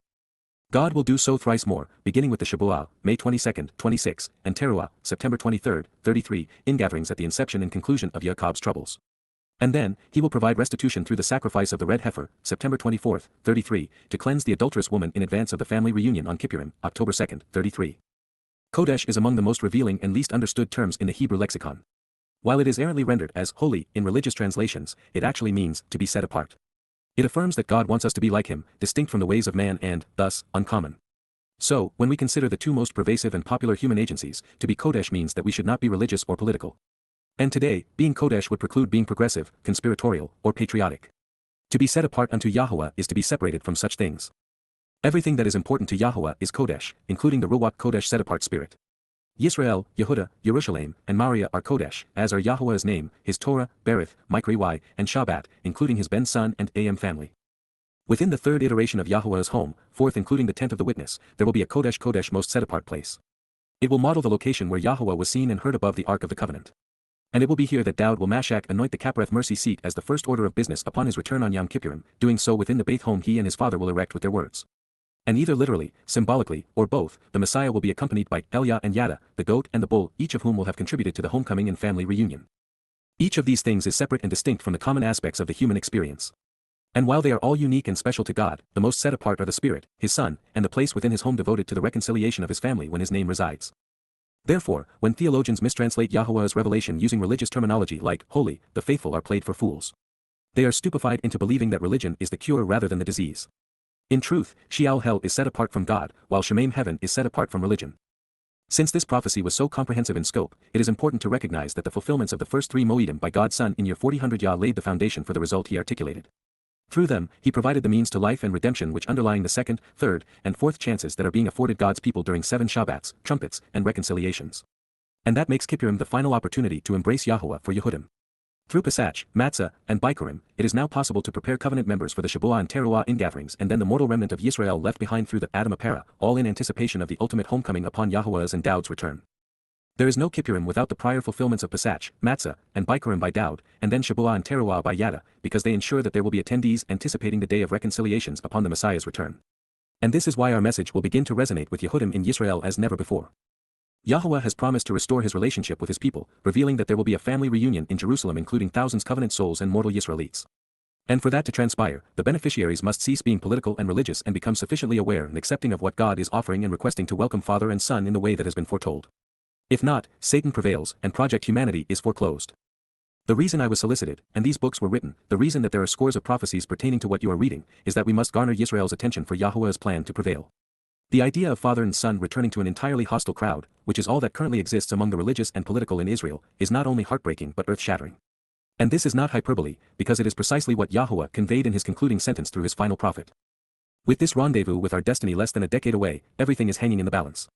Fortunately, we do not have to win the popular vote and will likely lose it by a factor of more than 1,000 to 1 among Yehudim and by as much as 1 million to 1 with Gowan. When we achieve this level of success worldwide, with between 7,000 and 70,000 Yisraelites and Yehudim in Yerushalayim amidst the carnage of troubles during the early evening hours of October 2, 2033, Yom Kippurim in year 6000 Yah, God, his Son, and the chosen people prevail. Sukkah and happily ever after will follow. Dowd's magnificent prophecy and promise will be delivered. Adding to the fanfare, the returnees from the Shabuah and Towrah ingatherings will contribute to the celebration father and son so rightfully deserve on Kippurim. God will return with his family and for his family. That is a reasonable summation of Gabriel's/Dowd's profoundly important revelation. Prophecy ends, the witness begins, and everything is made right according to God's plan. With all of this considered, it should now be evident why I was the first to recognize that Gabriel is Dowd, that he is the prophet, not Daniel. Considering the ramifications of and participants in this prophecy, it should be apparent why I was the first to realize that it does not speak of a counterfeit Christ but, instead, of Dowd who is actually the Messiah and Son of God, the Zeroah, who fulfilled the Micro-EY to make all of this possible. Being the first to properly assess Dowd's concise summation of God's plan, serves to explain why I was also the first to reveal the proper pronunciation of Yahowah's name and then disclose his timeline, including the moment he will return. It should now be evident why the same person became the first to delineate the 5 conditions and benefits of the covenant, revealing what God was offering and requesting from us. For these reasons, Dowd's herald would be the first to properly define the purpose of the Moedim and then ascribe the benefits to the Berith, revealing how one enables the other. And now it is apparent why Yahowah assigned 7 Ruach to enable this result and then spoke so vociferously about what we would achieve together. While I'm a witness well beneath Dowd's status, at this time, I am Yah's voice calling out to his people, and I am the king's herald. As a Choder, Nakri, and the final Zeroah for Shabuah, and as the Adam Apara for Teruah, my mission is to ensure there is a homecoming party on Kippurim which is fast approaching. Father and son are returning to Yerushalayim intending to celebrate their family reunion. And since you are reading these words, I expect that you will be there with us. The message Dowd conveyed to us through Daniel must be shared for it to resonate and draw a sufficient audience to fulfill the day of reconciliations. Therefore, the 6 resolutions on Dowd's list will be understood and appreciated as they play out over time, commencing in year 4000 Yah with Chag Matzah and concluding during Teruah, Kippurim, and Sukkah in 6000 Yah. This means that the one being anointed a 4th time is Dowd. And the mercy seat of the Ark of the Covenant will now represent his seat of honor before his people because he has unified Yisrael again, bringing them together with Yahowah. Yes, all of this is Dowd's doing, which is why I'm committed to letting you know who he is and what he has and will achieve. Now that the Messiah has revealed when, for whom, and where he is going to act pursuant to the restoration of the covenant and reconciliation of Yisrael, let's consider why he is committed to accomplishing this list of 6 things. This is the agenda according to our king. The first is Lakala HaPesha, to bring an end to the revolting religious rebellion. From God's perspective, Yisraelites have engaged in communal and continual insubordination and mass defection, showing solidarity in their contrarian religious, cultural, and political positions for millennia. And while this means that Judaism has been toxic to Jews, it is no more or less deadly than Christianity or Islam, progressive socialism or communism, conspiracy or patriotism. Wrong comes in many flavors. What's worse, replacing the Shabat with Sunday or imposing 1,000 meaningless restrictions upon the 7th day, supplanting the Torah with the New Testament or the Talmud, believing that Jesus Christ is the Son of God and the Messiah, or repressing the realization that Dowd served as the Passover lamb and that he is the Son of God and Messiah. What is more misleading, Easter or Purim, Christmas or Hanukkah, the Trinity or Hashem, a cross with a dead God or a star wrongly attributed to David? What's more irritating to Yahowah, billions of people believing that there is no God or billions more establishing the Lord as God? Do you think Yahowah is bothered more by those who claim he does not exist or by those who confuse him for Satan? What do you suppose he finds more offensive, being identified with the aforementioned star or the image of a tortured God on a stick? Is the Jewish corruption of Pesach and Matzah worse than the Christian opposition to them? Is a Christmas tree and Easter bunny more vulgar than a 9-candle menorah and kippah? What form of dress-up is worse, Halloween or hair dim? Kala reveals that Yahowah is promising to put an end to the communal defiance and religious rebellion of his people, eliminating these things.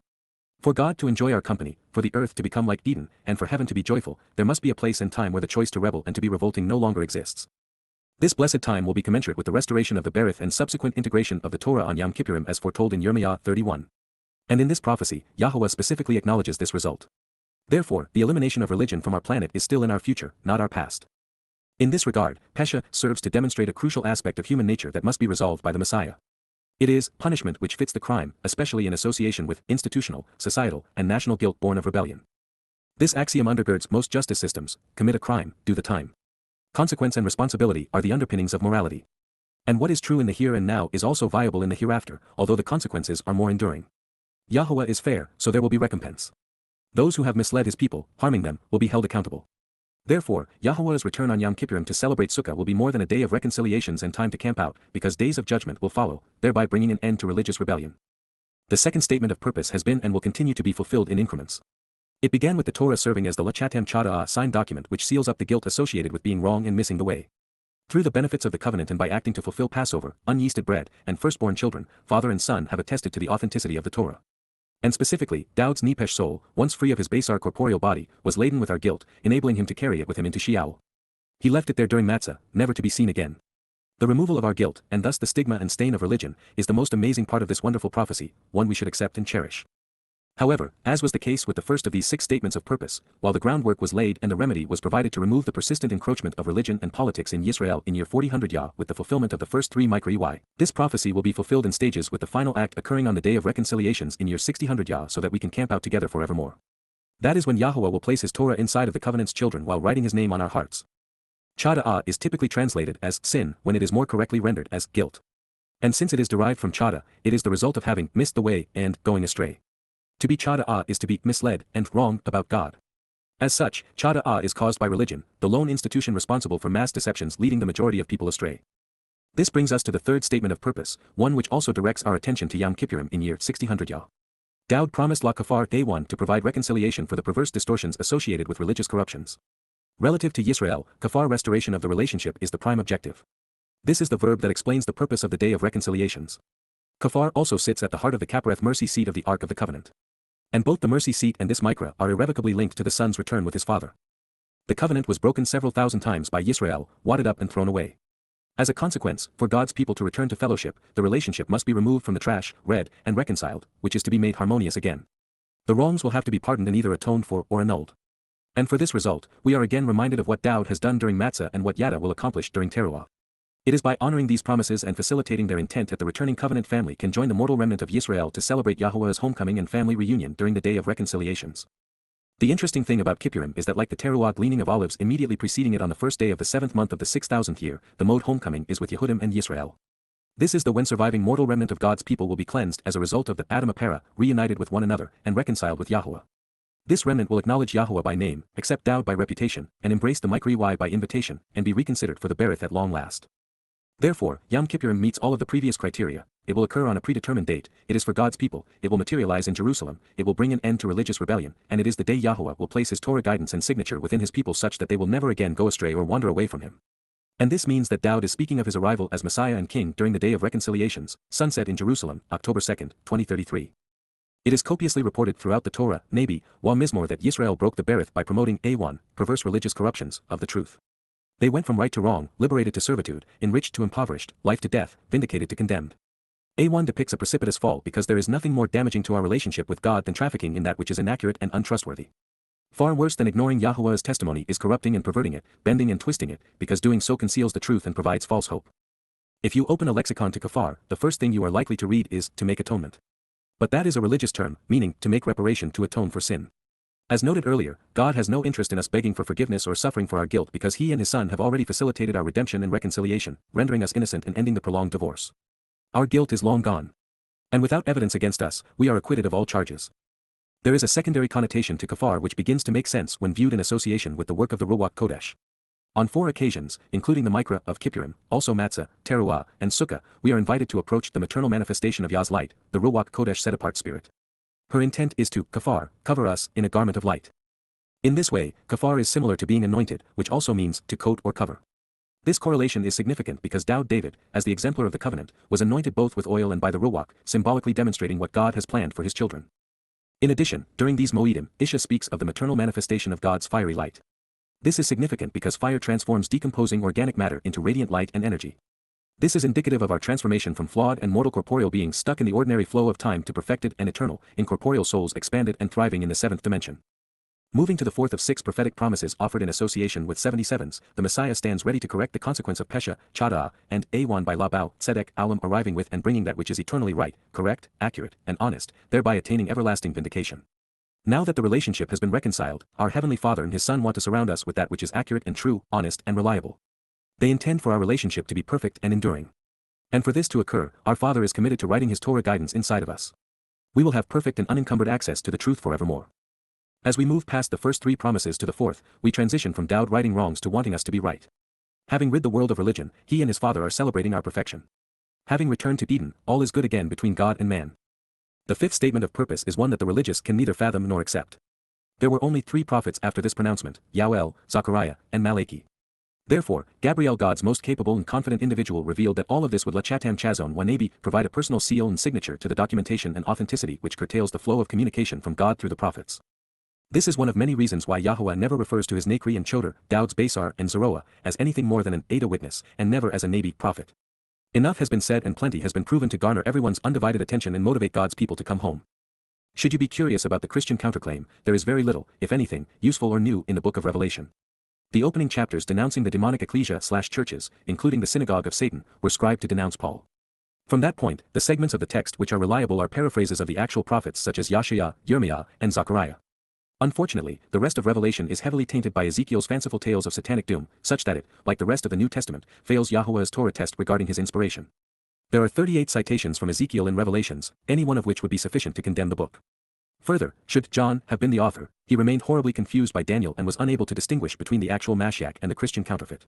To his credit, however, he not only knew that Paul was in bed with the devil, he realized that it was long past time that God's people come out of Babel. The same argument can be marshaled against the other religious concoction claiming prophetic inspiration. The Talmud paraphrases all of the same prophets and impostors, often perverting God's testimony beyond recognition. And in its thousands of pages of novel interpretations, there isn't a compelling prophecy to be found among them. Returning to the books that I would rely upon, the continuous flow of future insights from Yahowah through his prophets began with Moses circa 1447 BCE and concluded 1,000 years thereafter with Malachi in 447 BCE. There would be no more. Nothing more was needed. All that remained was an explanation derived through Byn making the connections needed to understand. This understood, father and son were not done fulfilling prophecy. They would act in year 4000 Yah to enable the promises relative to the first 3 micro-EY and then again in year 6000 Yah to engender the benefits of the final 3 mode. And in between, they would support the harvest of Shabat to keep the covenant family out of the time of Israel's troubles. In so doing, they will have provided the final seal attesting to the validity of their witness. The 6th provision is intriguing. Gabriel, God's most effective man and his anointed, said, Wala Mashak Kodesh Kodesh, and to anoint the most set apart. He was speaking of himself and of the mercy seat within Yahowah's home. Mashak conveys the idea of dedicating a person or object for service, setting him or it apart through the process of anointing. To anoint is to apply a small amount of olive or anointing oil, or a smattering of symbolic blood, with the fingers. For example, the most set-apart object in the most set-apart place within Yahowah's home is the Kapareth mercy seat of the Ark of the Covenant in the Kodesh Kodesh of the Beth. Dowd, as the most set-apart, will enter the most set-apart room of the newly erected covenant home to anoint the most set-apart object, the mercy seat of the Ark of the Covenant, on the most set-apart day of the fall micro-EY in the most set-apart mountain city. Olive oil is symbolic in its own right. It served as the purest source of illumination in the ancient world. Light conveys Yahowah's timeless nature, his energy, and the enlightenment he provides. Therefore, to be anointed in olive oil is symbolic of being covered in Yahowah's spirit of light. This suggests that the anointed will manifest Yahowah's nature to enlighten us, which is why we were told that Dowd will return as brilliant as the sun in Yahowah's presence. Olive oil was also rubbed on wounds to promote healing, a metaphor for salvation. It was an important part of a healthy diet, consistent with the nurturing nature of the set-apart spirit. Olive oil was used throughout the micro-EY harvests. It was poured over fine grain, representing saved souls, and either sent aloft by way of a wave offering or fire. This provided a visual picture of what happens to us when we are anointed by the set-apart spirit. Olive oil was also used in the menorah, the luminary of 7 lights directing our path through the micro-EY. Also, when it comes to La Mashak Kodesh Kodesh, it is helpful to know that Messiah is from Mashiach, a derivative of Mashak to anoint. So, if we were to consider the man most set apart unto Yahowah, the man most anointed by Yahowah, the man who is irrefutably HaMashiach the Messiah, our attention is drawn to Dowd David. Since it is an essential insight, it bears repeating because there is a place that is also Kodesh Kodesh most set apart, and that is the innermost chamber of Yahowah's Beth home for the Berith family. This is the location of the Kapareth mercy seat of the Ark of the Covenant. And as we discovered when analyzing the opening chapters of Zechariah, when HaMashiach Dowd returns, his first order of business will be to anoint the mercy seat with a smattering of blood from a bull and goat, honoring the Torah's prescription for reconciliation during Yom Kippurim. As interesting insights regarding this picture, the bull and goat, from whom the blood of restored life will come to anoint the mercy seat, represent the 2 witnesses, as Yada is the bull and Elia the goat. Also, it is for this reason and on this occasion that Yahowah explained that Dowd had blood on his hands when speaking of building the first covenant home. According to Yahowah, the most Kodesh of the micro-EY is actually Chag Matzah. Inclusive of Pesach and Bikurim, it was also the most difficult and painful to fulfill. It would necessitate Dowd, after serving as the lamb, allowing his soul to be laden with our guilt prior to being sent to the place of separation from Yahowah. Matzah is the redeeming sacrifice when our guilt is Kodesh set apart from us, never to be seen or considered again. Throughout the most Kodesh Mikra, the Ruach Kodesh set-apart spirit serves as the prime facilitator, conveying Dowd's Nepesh to and from Sheol. Anointing him again, she brings Dowd's soul back home to heaven and to his father. These aspects of Kodesh being set apart presented during the fulfillment of Chag Matzah warrant the dual application of Kodesh Kodesh. Also relevant, Kippurim is Kodesh, as is Dowd, who will also be fulfilling it. And therefore, collectively, they are the Kodesh Kodesh the most set apart. This will be especially so upon Dowd's return.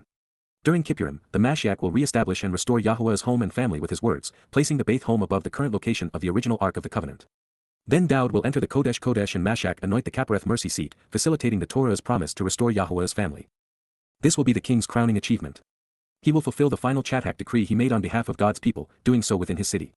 Poetically, profoundly, and prophetically, this will all occur in concert with YYV3C10, Shibim, the promise of a second enriching and empowering, emancipating and enlightening Shabuah, one for the original beneficiaries of Chag Matzah and the second for tomorrow's attendees at Kippurim.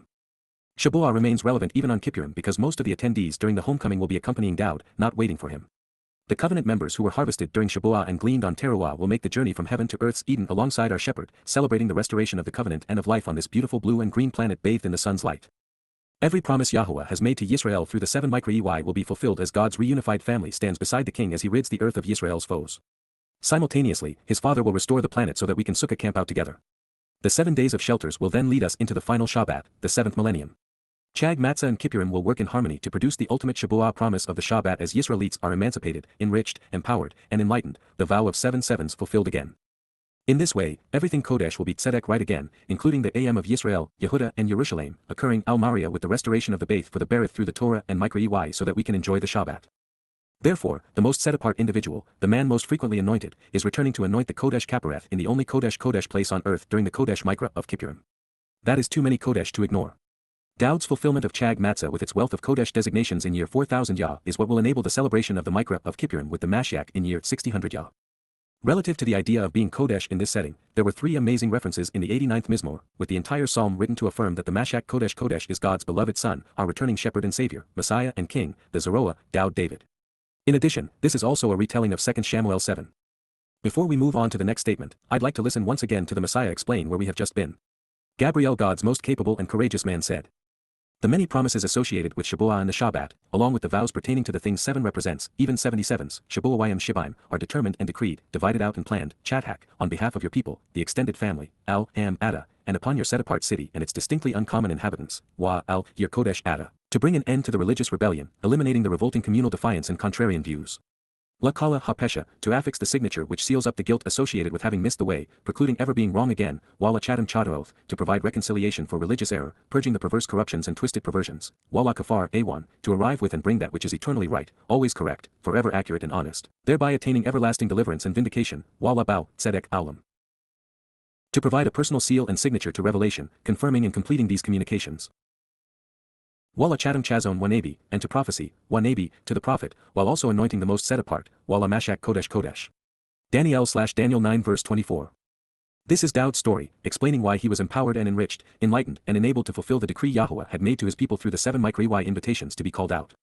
With his arrival in Yerushalayim during Chag Matzah and again on Yom Kippurim, he will bring an end to death and guilt, religious rebellion and contrarian views. With him serving as our lamb and shepherd, God's people will never stray again. With the relationship reconciled on these occasions, Yisrael will be right forevermore, always correct and thus eternally vindicated. This is the summation of all prophecy. After the fulfillment of Pesach and Matzah leading to Bikurim to make Shabuah and Towrah possible, the fruition of God's promises transpires the moment Dowd anoints the mercy seat of the covenant within the Kodesh Kodesh of God's home on Yom Kippurim to usher in Sukkah in the Yabel year of 6000 Yah. It is just one sentence, and yet it is the blueprint for reconciliation and everlasting life. Moving on, I suspect that you will be as surprised as I was by what follows. Therefore, no Yada, it is beneficial for you to be aware of Yada by coming to possess the information required to recognize, Kal imperfect Jussive, and gain the insights to understand, Wasakal, realizing that the best option is for you to be prudent after learning, succeeding and prospering by being attentive, properly educated, intelligent, and wise, perceiving, Hyphal imperfect Jussive, that from, min, the going forth of the word, Motza, Daber, the stage being set to. Begin the process in accord with the message, to return to restore, Shub, to bring back to its original state, rebuilding, Walabana, and re-establishing, Yerushalayim, the source of teaching and guidance on reconciliation, until the restoring witness to the eternal testimony, add, up to, as far as, for an extension of time to become victorious and receive the spoils evidenced by the witness. The Son of the Sovereign who is conspicuously making this known, and who is providing the leadership and counsel. Najid, of the one who has officially obtained the status of being properly appointed, and who has expounded upon, announced, and proclaimed the message, regarding the Mashiach the anointed Messiah, Mashiach, the one who is set apart, anointed, and prepared to serve as authorized, are 7 sevens, and thus 7 promises and fulfilled vows, YYV3C10 Shibah, contractual oaths fulfilled in harmony with the promises of Shabuah over 7 periods of 7 weeks. Therefore, Wah, in 62 weeks, Shaboawayim Sheshem Washanim, based upon the promise of 7, in 60 and 2 weeks, she will be restored, Shub, she will return and recover, and rebuild to re-establish and fortify, Wabana, she will develop, the way to grow and expand, Rachab, opening the way by expanding where people can congregate, from Rakab, to grow larger and expand, by being diligent and decisive, Wacheretz, by becoming sharper, more determined, increasingly judgmental. Separated and defensive, in a troubled time of oppression, Wa-Ba Tsok Ha-Ets, during a period of anguishing subjugation, restrictions, constraints, and persecution, being harassed and pushed into a corner, from Tsuk, to constrain and oppress. Daniel 9 verse 25. Gabriel, God's most confident, capable, and courageous man, the Almighty's exceptionally proficient and powerful Son and our defender, the exemplar of character who confirms the truth, the particularly strong and resolute person who is aggressive and confrontational, the fighter who prevails with Almighty God, also known as Dowd, prefaced his prophecy with Yada and Shakal. That is to say, by prudently processing this information, we will gain the insights needed to understand. As a diligent defender and thoughtful savior, Dowd is the thinking man's prophet. So, to be on the same page with the Messiah, we should linger on this page with him for a while. But there is so much more to this because Yahowah hasn't and won't operate alone, especially when it comes to fulfilling the mode micro-EY and then assuring a righteous homecoming. After working with his firstborn son Dowd to fulfill Pesach, Matzah, and Bikurim, God will turn to Yada, one who knows as the Najid son of the sovereign, to provide counsel as an restoring witness to the eternal testimony, to provide the sacral insights needed to understand the Mashiach anointed Messiah such that all Shaboawayim's 7 promises are fulfilled, beginning with the Shabuah Katzir. Dowd is also explaining that there will be a public decree issued regarding the liberation of Yehudim Jews from Babylon, where religion is commingled with politics to confuse. Therefore, since this is the second of 3 Yatzah departures, it is worth considering the similarity between what occurred in 444 BCE and the decree to leave Mitzrayim, the crucibles of religious and political oppression, during Pesach in 1447 BCE. This is because Yahowah introduced Pesach, Matzah, and Bikurim, even Shabuah, to physically liberate the children of Yisrael from religious and political oppression. The process would continue with Yahowah explaining the micro-EY to Moses within his Torah guidance, which was likely received during Shabuah. This ultimately led to God's people coming home by entering the Promised Land. The proclamation Dowd is currently issuing is similar. This time, Yehudim will be liberated from religious and political subjugation in Babel, the birthplace of the beast which would evolve from Babylon to Persia, and through Greece to Imperial Rome, and ultimately to the Roman Catholic Church. Not only would they be physically freed, but Yehudim would also be able to rebuild Jerusalem, the source of guidance on reconciliation, and the city of Dowd. And, of course, there would be bookends, with Imperial Rome destroying what was rebuilt following this decree. Then after the passage of the specified time, Dowd would return to his city to serve his people by fulfilling Pesach and Matzah, leading to Bikurim to make Shabuah and Towrah possible. The Nepesh souls of covenant members will come home, surviving the tyranny of Roman politics, the subjugation of the Roman Catholic religion, and finally, the onslaught of Islamic terrorism protected and encouraged by progressive hate speech. Nearly 40 Yaubel after Dowd's arrival as the Zoroah, we are cultivating the seeds which will become the Shabuah Katzir and Towrah Laket, devoted to calling a remnant of Yisrael and Yehudah home, back to the Promised Land, to their Messiah, and to Yahowah.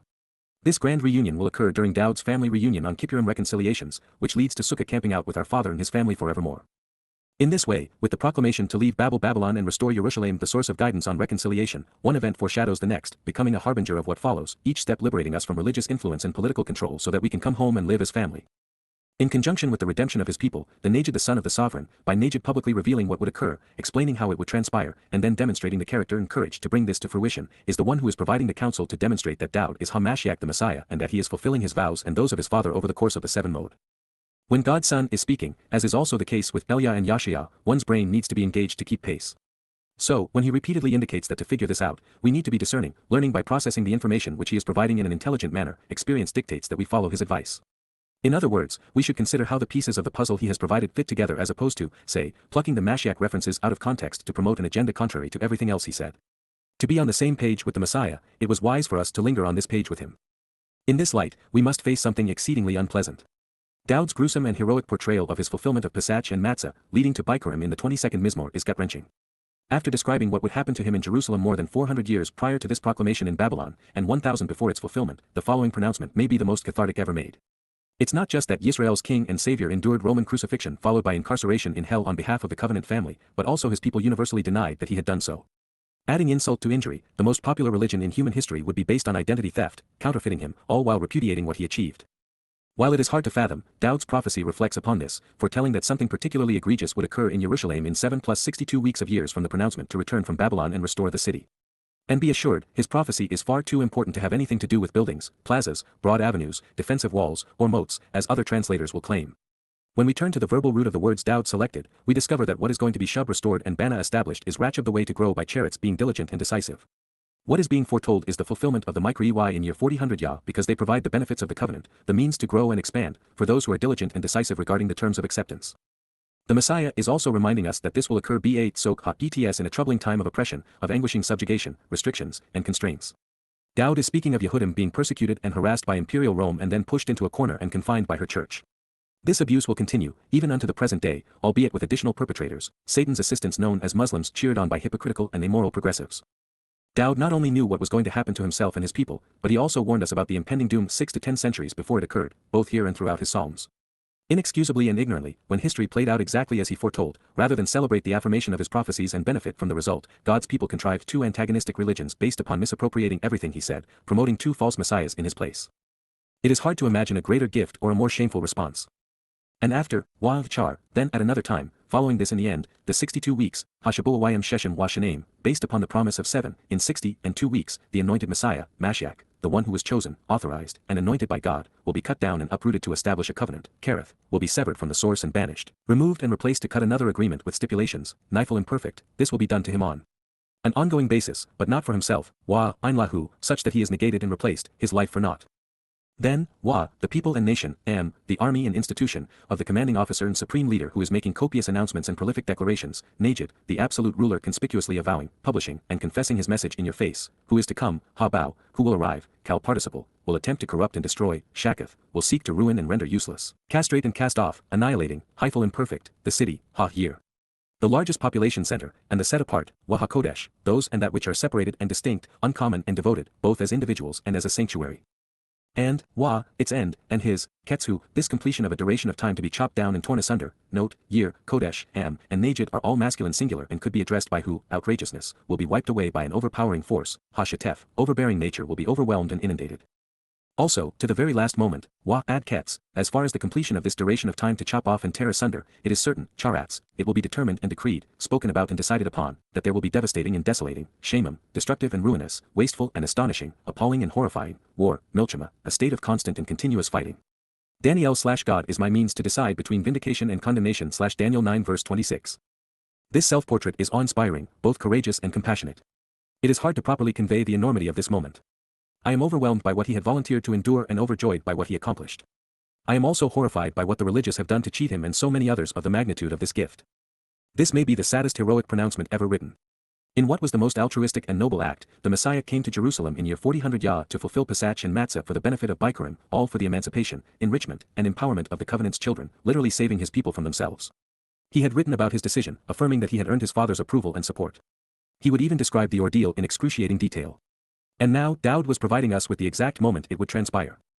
Although Dowd had addressed his commitment to fulfilling the Moedim beginning with Pesach as clearly and comprehensively as words allow, and although Yahowah had confirmed and explained every promise throughout the prophets, the achievement of father and son would be unheralded for 2,000 years. These first-person prophecies had been written in their land by their most famous king in their language and affirmed by their God. Nonetheless, the most intelligent ethnicity would remain ignorant and irrational, indeed disrespectful and in denial. Dowd, the Son of God and Messiah, not only returned to Jerusalem to fulfill Pesach and Matzah on behalf of Bikurim in the Babel year of 4000 Yah, he told the world when he would arrive. And then, he also revealed that his people would derive the worst possible outcome from the greatest possible gift. Everything he represented would be uprooted to establish a covenant that had nothing to do with him or what he had achieved. It was the ultimate rejection. After having enabled the covenant relationship, his people created Judaism and Christianity to insult him.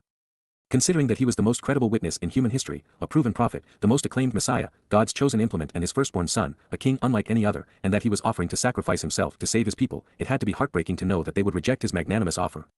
More pitiful still, after being tortured to death by the Romans to fulfill Pesach and provide life, and then be cut off from the living to exonerate Yisrael on Matzah, rather than respect what he had done and benefit from the covenant he had enabled, he would be replaced by two mythical messiahs to conjure up religions with entirely different stipulations. Never in the annals of human events has one person accomplished so much for so many only to have his sacrifice denied by all.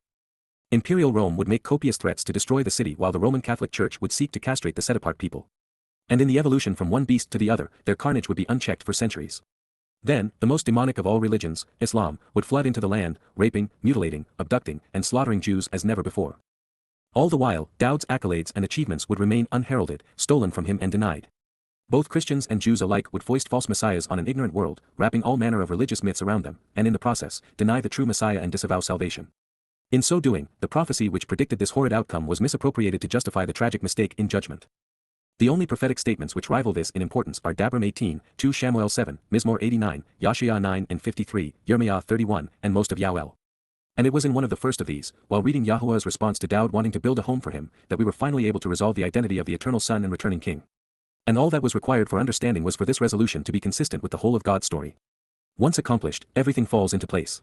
Similarly, the identity of the Son who is given in Yasha'ah 9 lies in the recognition that only one name was offered to identify him, just as there is only one person to whom all of the listed accolades are applicable.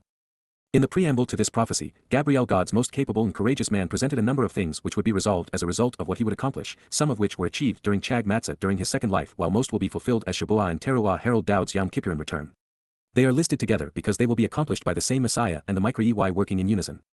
And speaking of Hamashiach, if not Dowd, how would a new one have been anointed such that we could learn of him? Dowd had clearly stated that this would bring an end to prophecy. There would be no one for Yahuwah to anoint or inspire prophetically at a later time. Since we know the date of the decree to rebuild Jerusalem, and we can do the math, we know that the Messiah's arrival coincided with Chag Matzah in the Babel year of 4000 YAH-33 CE, in perfect harmony with the Torah's instructions. Hamashiach's Basar body was cut down and died on Passover. His Nepesh soul was separated from his father on unyeasted bread, a Shabat, when the firstborn deposited our guilt in Sheol. He was released and returned home during the invitation of firstborn children, showing us the way. Dowd knew that this was going to occur in his city, Jerusalem, the source of guidance regarding reconciliation, in 62 weeks of years from the pronouncement to return, not only because he was a prophet and had foreseen what he would endure, but also because he was asked to write prophetically of the experience. And although the who, why, what, where, and how of Chag Matzah's fulfillment is vastly more important than when, we are provided with the date as well. We are even given a starting point pursuant to the announcement to return and restore Jerusalem by the man who built Jerusalem into the city of David 3,000 years ago. At a time certain, 62 weeks of years after Jerusalem is rebuilt, taking us forward in time to year 4000 YAH/33 CE, Dowd, with Yahuwah's support, would restore and re-establish the means for the covenant's children to grow should the people be diligent and decisive while being oppressed by imperial Rome. He did so by fulfilling the first three-mode Micro-EY, providing the benefits of the covenant. Rather than announcing the arrival of a Jewish Messiah who would save Jews from the Gentiles or a Christian Messiah who would die, but not for any apparent reason, this prophetic pronouncement says just the opposite. The actual Mashiach whom Yahuwah anointed would honor his promises, only to be replaced by crude counterfeits to cut an entirely different agreement such that the Micro-EY were abrogated to accommodate synagogue and church. The greatest life ever lived, Gabriel, God's most capable and confident individual, would be for naught, at least for most, tossed aside to make the upstart religions possible. How's that for unexpected but also profoundly important? The lone justification for calling Jesus the Christ has been negated, eliminating the basis of Christianity in the process. And had they understood this prophecy, there would have been no support for Akiba's false Messiah, Bar Kokhba, son of a star.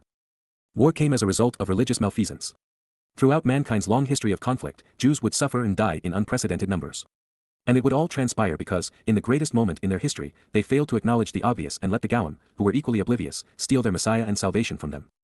And now, addressing a pressing challenge, Najid is used twice and yet does not address the same person. In the first instance, Dowd is speaking of either himself as the son of the sovereign or of Yada, who was called out by name, title, and purpose during the appearance of Najid. Often rendered as leader, officer, or official, especially as a prince, who is the son of a sovereign, the title can be good or bad depending upon the individual and circumstance. We know this because Nagad is used here and elsewhere to address Dowd's herald, since it speaks of making an announcement such that something becomes conspicuously known. But there would be trouble brewing in Jerusalem. Satan's prodigies will use the occasion to foist yet another false Messiah and new covenant on an unsuspecting world. And this makes the second use of Nagad indicative of Satan's spawn. Therefore, the Messiah is revealing that he, and or his herald, has an evil counterpart, someone who is devoted to negating what they have sought to achieve. Should you venture into the review of Ezekiel in volumes 2 and 3 of the Babel series, you will come to realize that Dowd's adversary, and mine, is Ha-Satan. Therefore, based upon what the Messiah explains here and elsewhere, we are expecting to see the devil incarnate arise on the world scene in May 2026 and then enter Jerusalem to foil Dowd's agenda and God's reunion in 2030, perhaps within days of the witness's arrival. This showdown between good and evil is some of what I addressed previously when explaining what was at stake with the satisfactory fulfillment of Yom Kippurim in year 6000 YAH. If we fail to garner an informed and receptive audience for Yahuwah's and Dowd's return, the consequences are unimaginable. And in opposition to us is this evil Najid. For everything good, Satan has a bad alternative. Since Dowd will have been victimized by those affiliated with the adversary during and following Chag Matzah, with the Romans torturing him and then religious Christians and Jews disavowing and discrediting his achievements, there is a continuity between those who destroyed the city and sanctuary in 70 CE, and again in 133 CE, even with those who would abuse the set-apart people thereafter and the devil's advocate. This being the case, we should be on the lookout for bad actors emerging among Roman Catholics and leaders of nations that emerged from the shadow of imperial Rome.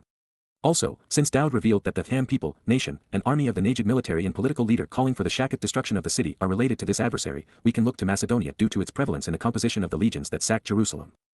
Although, identifying where he comes from is vastly less important than recognizing who he represents. And in this regard, while the evil Najid is making a name for himself as we speak and is very much alive today, I have very little interest in identifying him prematurely. Elia and I will deal with him beginning on the 1st of Abib in 2030. Enduring 3.5 years of his stench will be more than enough. And while Satan will get one last swipe at me, bludgeoning me to death as the Adam Apara on Yom Teruah 10 days prior to the Messiah's arrival, it will be his undoing, pushing the final remnant of Yisrael away from his influence and into God's arms. Unable to be other than he has always been, he will be outplayed. It is foretold that Dowd's evil opposite will flail and then fail before being sent off to Sheol in the fleeting moments of the 6th millennium. Upon his arrival, he will be bombastic, an outrageous character with an overwhelming presence and imposing manner. This last day's tour de force will approach under the guise of a peacemaker, but he will quickly rally the world against Israel, promoting a war that will be devastating and desolating. As we discovered in the previous statement, at a time certain, 62 weeks of years after Jerusalem is rebuilt, taking us forward in time to year 4000 YAH/33 CE, the Messiah was going to restore and re-establish the means for his people to thrive should they be diligent and decisive while being oppressed by imperial Rome. He did so by fulfilling the mode micro-EY, providing the benefits of the covenant. Thereafter, the Roman Church, based upon Paul's letters, would replace the anointed to establish a religious covenant in opposition to Father and Son. They would position Jesus Christ as the Son of God and the Messiah instead of Dowd David, the man Yahowah decreed both titles, and so many more. Christianity is the result. And incredulously, Peter, Paul, and Paulus would do so by misappropriating this very prophecy, albeit without actually citing it, since it is the only one that speaks of the return of the Mashiach and his sacrifice. Unfortunately for Christians, rather than announcing the arrival and death of Jesus Christ, it was spoken of Dowd and by Dowd. The actual Mashiach had his second temporal existence cut short and then was separated from his Father to save his people. In the second act of the greatest lives ever lived, Gabriel, God's most capable and confident individual, performed the most heroic and compassionate act. Tragically and inexplicably, it would be for naught for almost everyone, tossed aside to enable two upstart religions. The lone justification for calling Jesus the Christ has been negated, eliminating the claims made by Christians and the denials which propelled Judaism's emergence. In this way, the Messiah is using the past to prepare his people for the future. Just as Yehudim were given the opportunity to recognize the Passover lamb and the fulfillment of Chag Matzah during a troublesome time, so it will be in the end. Yehudim are being afforded 3 occasions to accept what Dowd and his father have done for them. The last of these will occur during the interval between Yom Teruah and Kippurim at the conclusion of the time of trouble. In the interim, on Shabat, Yahowah will remove the covenant family. Then, before the world goes up in smoke, this monstrous and demonic beast under the ruse of peacemaker will Gober Berith confirm and strengthen a prevailing agreement, affirming his covenant Harabim with a great many, including plenty of rabbis, the preponderance of the populace, and numerous among the elite. If this is an ode to the two-state solution, or, as I refer to it, the final dissolution, then it will come in phases, imposed beginning on Shabat in 2026. And then there will be a doubling down of this forfeiture of the heart of the land as is common with failed solutions. We should expect the imposition of the conditions of UN Resolution 242, thereby certifying Israel's destruction by Muslims and progressives. What follows affirms what we have long known. While the prelude to the time of Yaakov's troubles has already begun with the Islamic terrorist raid into Israel on October 7, 2023, things will get even worse beginning on Shabat in 2026 and last 7 years from the point of inception and imposition. While the narrative supporting the suicidal two-state dissolution is ongoing as we speak, I suspect that it will take a nasty turn early in 2026 as US President Donald Trump trades Israeli land and security for the acclaim of normalizing relations with Saudi Arabia. This reincarnation of Neville Chamberlain will inspire Islamic jihadists, and things will degrade quickly, with a 100-fold to 1,000-fold reenactment of the most recent Islamic terrorist invasion occurring before the ink on the peace treaty is dry. The aerial bombardments and mujahideen atrocities will be more devastating than the Holocaust, as Jews are hunted, humiliated, and terrorized the world over. With God's people dying by the millions, the adversary will raise his sights and attack Yahuwah's testimony. The Shabat will be outlawed, Pesach will be corrupted, and Matzah will be relegated to an ingredient. Shabuah and Teruah will be criminalized and there will be no Kippurim for the Tauraless, putting God's gift out of reach for those who capitulate. Then Yahuwah's micro-EY will be replaced with the likes of the Feast of the Beast where Dowd's body and blood, along with that of his witnesses, will be on the menu. There will be a no-moon day, a do-nothing festival, and an all-stupid day for the faithful, each endorsed by Ezekiel's Lord. It is the most abhorrent and appalling of abominations, a monstrous religious edict designed to stun and stupefy people far and wide. Robbed of their ability to be perceptive and think critically, the preponderance of people will die. And it will all happen quickly and decisively, paralyzing a world too traumatized to respond appropriately. And therefore, he, as an exceedingly influential person, will vault himself into prominence by arrogantly confirming and imposing, Gober, he will strengthen and empower, then triumph by imposing a self-aggrandizing and overbearing, a treaty, a covenant agreement and arrangement, Berith, an international contractual compact and binding pledge, with a great many, including plenty of rabbis, the preponderance of people, especially the elitists, Laharabim, including plenty of rabbis, the preponderance of the populace, and with numerous among the elite, either for 1 week, based upon a single promise, or during a particular Shabuah, Ekad Shabuah. Daniel 9 verse 27 in part. The implication is that Satan's advocate will propel himself into prominence by convincing progressive and religious Israelis that they will achieve peace by breaking their nation into pieces and giving them to him to administer an Islamic state, with Israel retreating to her 1967 borders. The last time Muslims and Jews were in this position, they schemed to destroy Israel, initiating 3 wars in the span of 25 years. The notion that it will be different this time is ludicrous, although more will die and at a faster rate. Consider the consequences of the Oslo Accords and the abandonment of Gaza. With Israel defenseless and vulnerable, peace now will rapidly devolve into a final and horrifying battle for control of what remains. This is Satan's last-ditch effort to forestall Dowd's homecoming on Kippurim by exterminating Jews. It is why the text of Ezekiel fixates on the 25 ways Satan has imagined murdering God's people. And with Muslims doing his bidding, he will be a formidable killing machine, putting his former accomplice, Adolf Hitler, to shame. With no one to turn to for support, the carnage will outpace the Holocaust. And if not for the beneficiaries of the Shabat and Towrah harvests, the red heifer's sacrifice, and Dowd's return to defend his people, all would be lost. When we take these prophetic pronouncements from our Messiah at face value, and compare them to what is revealed in the 17th chapter of Yasha'ah, we are afforded a vantage point to witness future history play out before our eyes. But before I share this summation with you, here is what Yahowah revealed through Yasha'ah. This is a prophetic pronouncement and timely declaration regarding the removal of the tremendous burden of Massa, Damascus, Dramesek. Behold, Hina, Damascus, Dramesek, is revolting and corrupt, degenerate and unrestrained, and will be removed from among inhabited cities, Sermin, year. It will actually become, Wahaya, a twisted and tangled heap, Ma'ai, of collapsed structures, fallen buildings, and rubble, Mapala. Yasha'ah/Isaiah 17 verse 1. Abandoned and damned, destroyed and deserted, will be, Azab, the inhabited and terrorized regions of anguished cities filled with disgusting religious temples and shrines as well as wrathful donkeys, year, of Aroer the repudiated outcasts and repugnant refugees of the Arnon Valley in Ammon, Jordan, Aroer.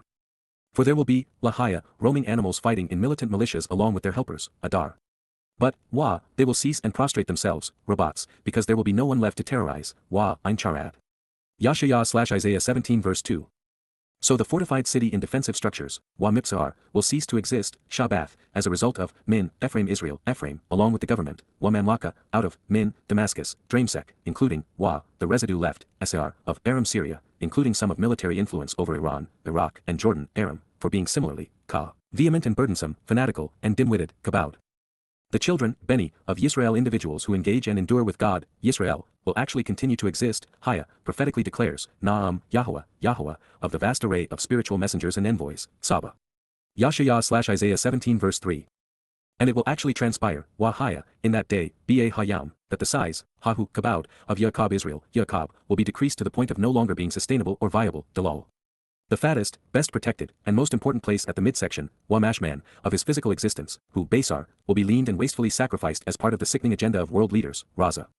Yasha'ah/Isaiah 17 verse 4. Then, there will exist, Haya, something which can be compared to, the collecting and bringing together of an intensely dramatic ingathering, the removal and receiving, Azaf, of a harvest, a reaping during a short but vexing time, Katsir, of standing grain, deeply rooted, steadfast, upright, and established, And, his Zeroah, the one who is cultivating the seed sown for his harvest to be fruitful and productive, Zeroah, who will reap the harvest with unfolding implications, cutting the valued crop away from a troubling time, Katsar, of first fruits forming an overflowing torrent as a river of light moving swiftly from one place to another in linear fashion as a result of this stem off of the main branch, Shibbolem. In addition, there will be at a time certain, Haya, that which is similar to, a rapid gleaning of what is left in a final ingathering to be quickly prepared and removed, Lakat, of first fruits flowing from one place to another in linear fashion, Shibbolem, in, Ba, the profound depths of Raphaim where the sick have been healed and defective have been restored while the feeble falter and the souls of the dead remain, Emek Raphaim. Yasha'ah/Isaiah 17 verse 5. This brings us to the most amazing installment of prophecy pursuant to our time that I have ever read. Yasha'ah's insights will take us to a place none of us could have imagined, and yet they have been here for all to read for 27 centuries. And he will remain, enduring being left behind as flesh and blood for having caused people with physical bodies to be spared as a remnant, Washayar, during it, Behu. Thrust aside and left on the stems and branches, Olila, as would be the case when an olive tree is beaten from all around to shake off some of the fruit, Kanokef say it 2 or 3, Shanaim Shalosh, olives, Gargar, in the top, most crucial, and foremost, Barosh, vocal branch who speaks, promises, and relates, Amir, 4 or 5, Arba, Chamash, in the clefts of his crag from his branches which have been lopped off, Basayph who, of the fruitful and productive heifer, of the one. Cultivating a flourishing and abundant harvest on behalf of future generations, Para, prophetically declares, Naam, pronounces before it occurs, Yahowah, God, Elohim, of Yisrael individuals who engage and endure with God, Yisrael. Yasha'ah/Isaiah 17 verse 6. In that specific day, Ba Hayam Hahu, this man, Adam, will actually pay attention to, highly regard, and accept, Sha'ah, the Almighty, Al, the one who engaged and acted to get this done, his maker, Asahu. And, his eyes, Ein who, will choose to continuously look, Ra, toward, El, the set-apart one, Kadosh. Yasha'ah/Isaiah 17 verse 7. So, then, he shall never accept, regard, trust, or gaze, lo, Sha'ah, upon, Al, the altars, Ha-Mizbeach, these works, Ma'aseh, of his hands, representing what fingers have made, Yadhu, Asher, Asa, Etzba. They will not focus upon, lo, Ra either, Au, that which is associated with the Asherah/mothers of the gods/the queens of heaven/ or the Madonnas with child, Ha-Ashirahim, or the, Waha, worship of sun god images, Chimon. Yasha'ah/freedom is from Yah/Isaiah 17 verse 8. By bringing these two prophetic statements together and considering the implications, we know that 7 years before Yahuwah returns with Dowd, Damascus, Syria will be reduced to rubble. The Syrian government of Bashar Assad will fall. Islamic terrorists will amass in record numbers, waiting for the right moment to invade and annihilate Israel. The devil incarnate will arise on the world stage at the behest of the United Nations and the support of the United States to impose the two-state solution to bring peace to the Middle East. As they celebrate, Yahuwah will remove his covenant family on Shabuah, the Shabat of May 22, 2026. Thereafter, Islamic mujahideen will flood into Israel under the cover of rockets, missiles, and drones, being more sadistic than can be imagined.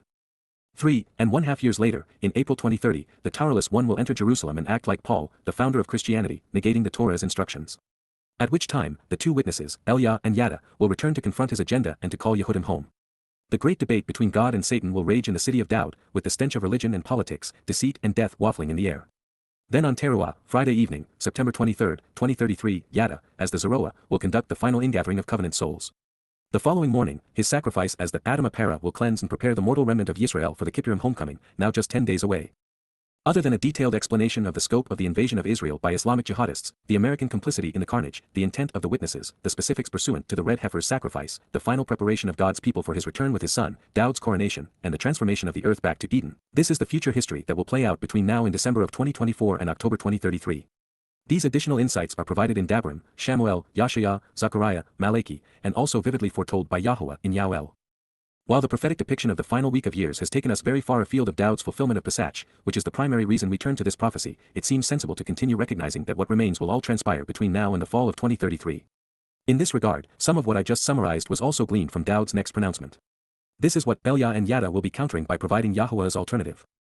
But halfway through the week, Wachatzi Shabuah, at the midpoint of the 7 years, he will stop the observance of the Shabat and seek to forestall the benefit of the sacrifice which had been freely offered as a gift, Shabat Zibak wa Mincha. The most extreme aspect, Wa al-Kanaf, upon a flight to the far extremity of being separated and distant, this wing, of this vile and abhorrent action of repulsive religious idolatry, Shikutzim, of vile and repulsive edicts, detestable and abhorrent acts, will devastate, desolate, and incapacitate, shame, stun and stupefy, up to the very end, bringing destruction and annihilation. Along with the conclusion of the restoring witness, Wa ad Kala, a great longing with all-encompassing anxiety, ushering in complete and utter destruction while many die. It will occur quickly and decisively, with determination and decrees, Wacharats, it is certain and decided, profusely poured out, Natak, being brought forth and expressed without restraint, upon the deserted, desolated, and destroyed who are astonished and stupefied and who will perish because they are too stunned to respond, Al-Shamam, upon the devastated and destitute, the estranged and ravaged who are horrified and dismayed. Daniel 9 verse 27. For Israel and for Jews, it's going to go from very bad to much worse. The 100 times worse reenactment of 10.07, murdering, raping, torturing, and abducting hundreds of thousands of Jews, will metastasize as the armies of Egypt, Turkey, Iran, Iraq, Jordan, and Saudi Arabia join the jihadists from Syria, Lebanon, and the state of Fakistan. Millions will die while the devil's advocate is busy undermining the Torah while seeking to replace Yahuwah.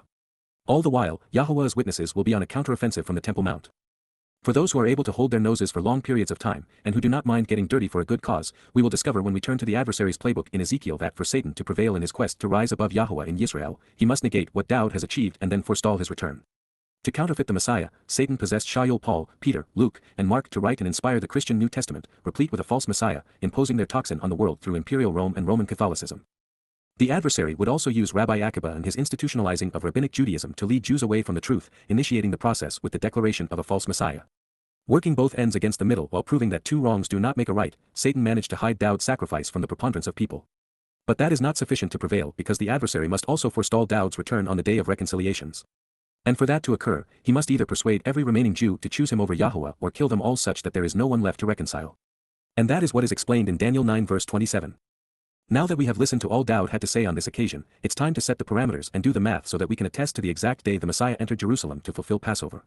In this regard, it is helpful to know that a prophetic year isn't equivalent to a solar year, and that the concept of a 365.25-day year was not part of the vocabulary at the time. Therefore, to ascertain the number of days in 62 weeks of years, we should adjust our measurements to the prophetic process. This consists of 12 months of 30 days, totaling 360 days, not the 365.242 to which we are now accustomed. This demarcation of time also differed from the Babylonian method because they observed a lunisolar year in which 7 intercalary months were added every 19 years to prevent the shifting of seasons. At the time, while a lunar calendar remained the only practical timekeeping device before mass communication and mechanics, the lunisolar system gave everyone a reliable means to set their clocks. Every renewed moon marked the start of a new month. The Jews used a slightly different method with the same result. An intercalary month was added based on the emergence of barley, the first grain to rise in the spring. Fruit harvested in the suburbs of Jerusalem was tested as they approached the nearest renewed moon to the vernal equinox. If the grain was green and growing, still laden with water, it would dance in a hot pan placed above an open fire. In that case, the next renewing moon would designate the beginning of a new year. However, this was only effective in determining one year to the next and was not designed to project the advance of time over many centuries. Therefore, a prophetic year of 360 days was established in Bereshit/Genesis, where events related to the flood are given in both days and years. This known, the date of the word which came forth to restore and rebuild Jerusalem, was presented in Nehemiah/Nehemiah. There we read, "And it came to pass in the month of Nisan, in the 20th year of King Artaxerxes, when Nehemiah said to the king, If it pleases the king, and if your servant has found favor in your sight, I ask that you send me to Yehudah, to the city of my father's tombs, that I may rebuild it. So, it pleased the king to send me." Nehemiah/Yahowah 2 verses 1-6. Notable scholars, including Sir Isaac Newton, have ascribed the 20th year of Artaxerxes to 445 BCE. It's simple arithmetic because his father, Xerxes, died in 465 BCE. Add 20 years to accommodate Nehemiah's testimony and you arrive at 445 BCE. But they failed to take into consideration the drama that transpired following Xerxes' murder, something that they could not have known at the time of their calculations. We have subsequently learned that King Xerxes was killed in his sleep by an ambitious fellow named Artabanus, who also murdered his heir apparent, Darius. The next oldest son in the royal line, Hastapes, was out of the country. That made Artaxerxes, a mere teenager, the acting king while Hastapes was located and brought back home. All the while, we can assume that Artabanus left Artaxerxes alive, believing he could rule through him as regent. But 7 months later, he apparently changed his mind and tried to kill Artaxerxes. Then as fate would have it, the teenage heir killed Artabanus instead. Hastapes arrived shortly thereafter and tried to claim the throne. So, Artaxerxes, now an accomplished murderer, killed his older brother to resolve the question of ascension. All of this maneuvering took the better part of a year. Therefore, Artaxerxes would not certify his ascension to the throne and mark his first official regnal year until 464 BCE. And that would make the starting date of Dowd's prophecy the first of Abib Nisan, 444 BCE.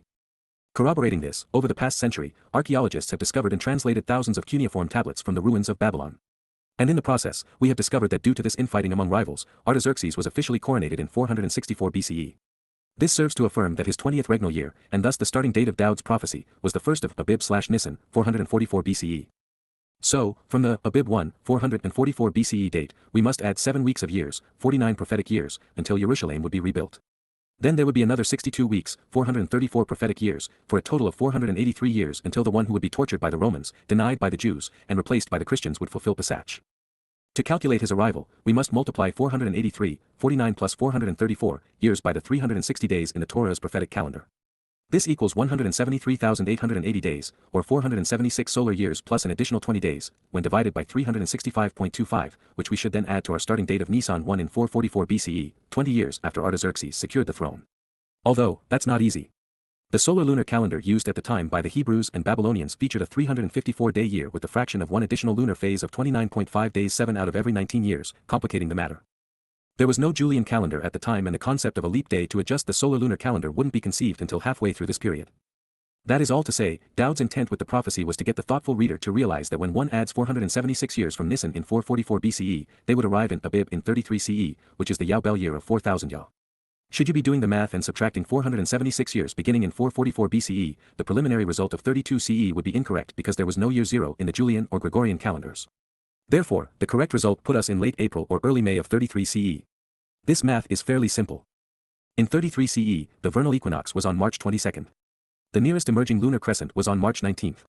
And therefore, 476 years and 20 days from the first day of the new year in 444 BCE brings us to the midpoint of Chag Matzah in 33 CE when the Messiah was cut off from the living on our behalf. It would have been hard to miss in the 80th Yahowah year of 4000 Yah/33 CE since there was a total solar eclipse on the first day of Abib.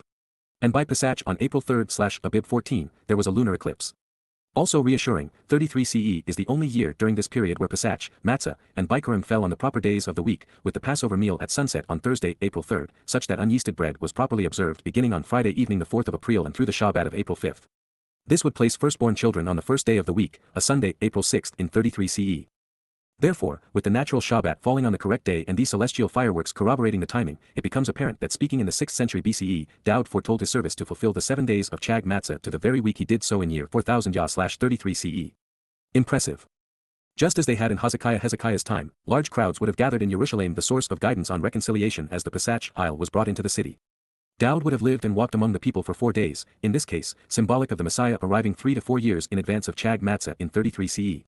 The intent was for the people to get to know him, a noted failure on their part. Then as the sun set and the 14th day of Abib began, Dowd observed the Passover feast with his father, and perhaps with friends, fully aware of what would soon transpire over the course of the next 2 days. After all, he had written about the ordeal, vividly describing the effects of Roman crucifixion many centuries before Rome or its favored form of torture even existed. As he had foretold, the Romans ripped his skin and soft tissues from his upper torso and legs, rendering the Messiah an unrecognizable bloody pulp. Then they took what remained of his body and nailed it to a crucifixion stake, assuring that his final hours would be as excruciating as possible. Such was the glory of Rome. And such is its legacy, the Roman Church which announces its presence and influence through the image of a tortured and dead God on a stick. It was just before sunset on the 14th day of Abib, Friday, April 3, 33 CE/year 4000 YAH, that the corporeal Basar body of the Son of God and Messiah, the physical incarnation of the Zeroah, sacrificial lamb, was killed by the beast of Rome. Immediately thereafter, Dowd's Nepesh incorporeal soul was laden with the guilt of his people and descended into the darkness of Sheol. The gruesome remains of his corpse were incinerated in keeping with the Torah's instructions. Adding to the intrigue, the aforementioned lunar eclipse during this Passover on April 3, 33 CE, occurred at 1648 local time in Jerusalem, this being the 14th of Abib in year 4000 YAH. With sunset occurring at 7 p.m., the lunar eclipse would not have been visible in the city, which is understandable since there was no one there to make sense of it anyway, but it may have been God's way of demarcating the moment Pesach was fulfilled, 4:48 in the afternoon. This would have provided 2 hours and 12 minutes to dispose of Dowd's physical body, laden his soul with our guilt, and transport him to Sheol to begin Matzah at precisely 7 p.m. His Nepesh would have been released at 7:01 p.m. the following day, at the conclusion of Abib 15 year 4000 YAH/April 4, 33 CE. Having fulfilled Matzah by depositing our guilt in Sheol during the long Shabat of Friday night and Saturday, April 3 and 4, Dowd's soul was released by the set-apart spirit so that he could celebrate Bikurim as the Bakar firstborn of the covenant on the first day of the new week. The prophecy of the first Mikra invitation to be called out and meat of Pesach Passover was fulfilled, right down to the last detail. There should have been no mistaking what he had done, at least for those who Darash, consistently seek to know Yahowah, who are Torah observant, and who thoughtfully consider what the Messiah and Son of God wrote of himself throughout his Mizmor. Showing our appreciation for what Father and Son have accomplished for our benefit, we should answer God's invitation and observe the Mikra of Pesach, keeping this appointment with Yahowah. The 14th day of Abib is not difficult to establish. Passover is marked by the full moon closest to the spring equinox. We should observe Pesach Passover by seeking to understand the intent of Yahuwah's instructions, doing as much of what the Torah teaches as possible. This Chag feast should be celebrated with Yisrael and the covenant family in mind. The menu is roasted lamb and unyeasted bread with olive oil and bitter herbs, consistent with that of the first celebrants. As we observe Chag Matzah, always keep 2 things in mind. First, our Savior, Dowd, the Messiah and Zeroah, made this sacrifice for us. At the very least, we ought to acknowledge and appreciate him for having done so. And second, Pesach is the first of a succession of 3 Mikra, one that serves as a prelude to Matzah and leads to Bikurim. Do not start down this path unless you are committed to continuing all the way to Sukkah. While we are reminiscing over the promise of life eternal, we can focus on what occurred during the first Passover as Yahowah presents his story in Shemoth/Exodus 12 and 13. Then Kara read the prophecies in Shamuel/2 Samuel 7, Yashayah/Isaiah 53, and Mizmor/Psalms 22, 88, and 89, all of which are translated for your benefit within these volumes. They speak vividly of God's intent and Dowd's provision for Yisrael and the Berith covenant family. This is God's story with his son playing the starring role. There will be no revisions in the actions or recasting of the lead performer. The only question is who will be there to applaud the playwright and his cast in the end. Yod Hey Wah Hey.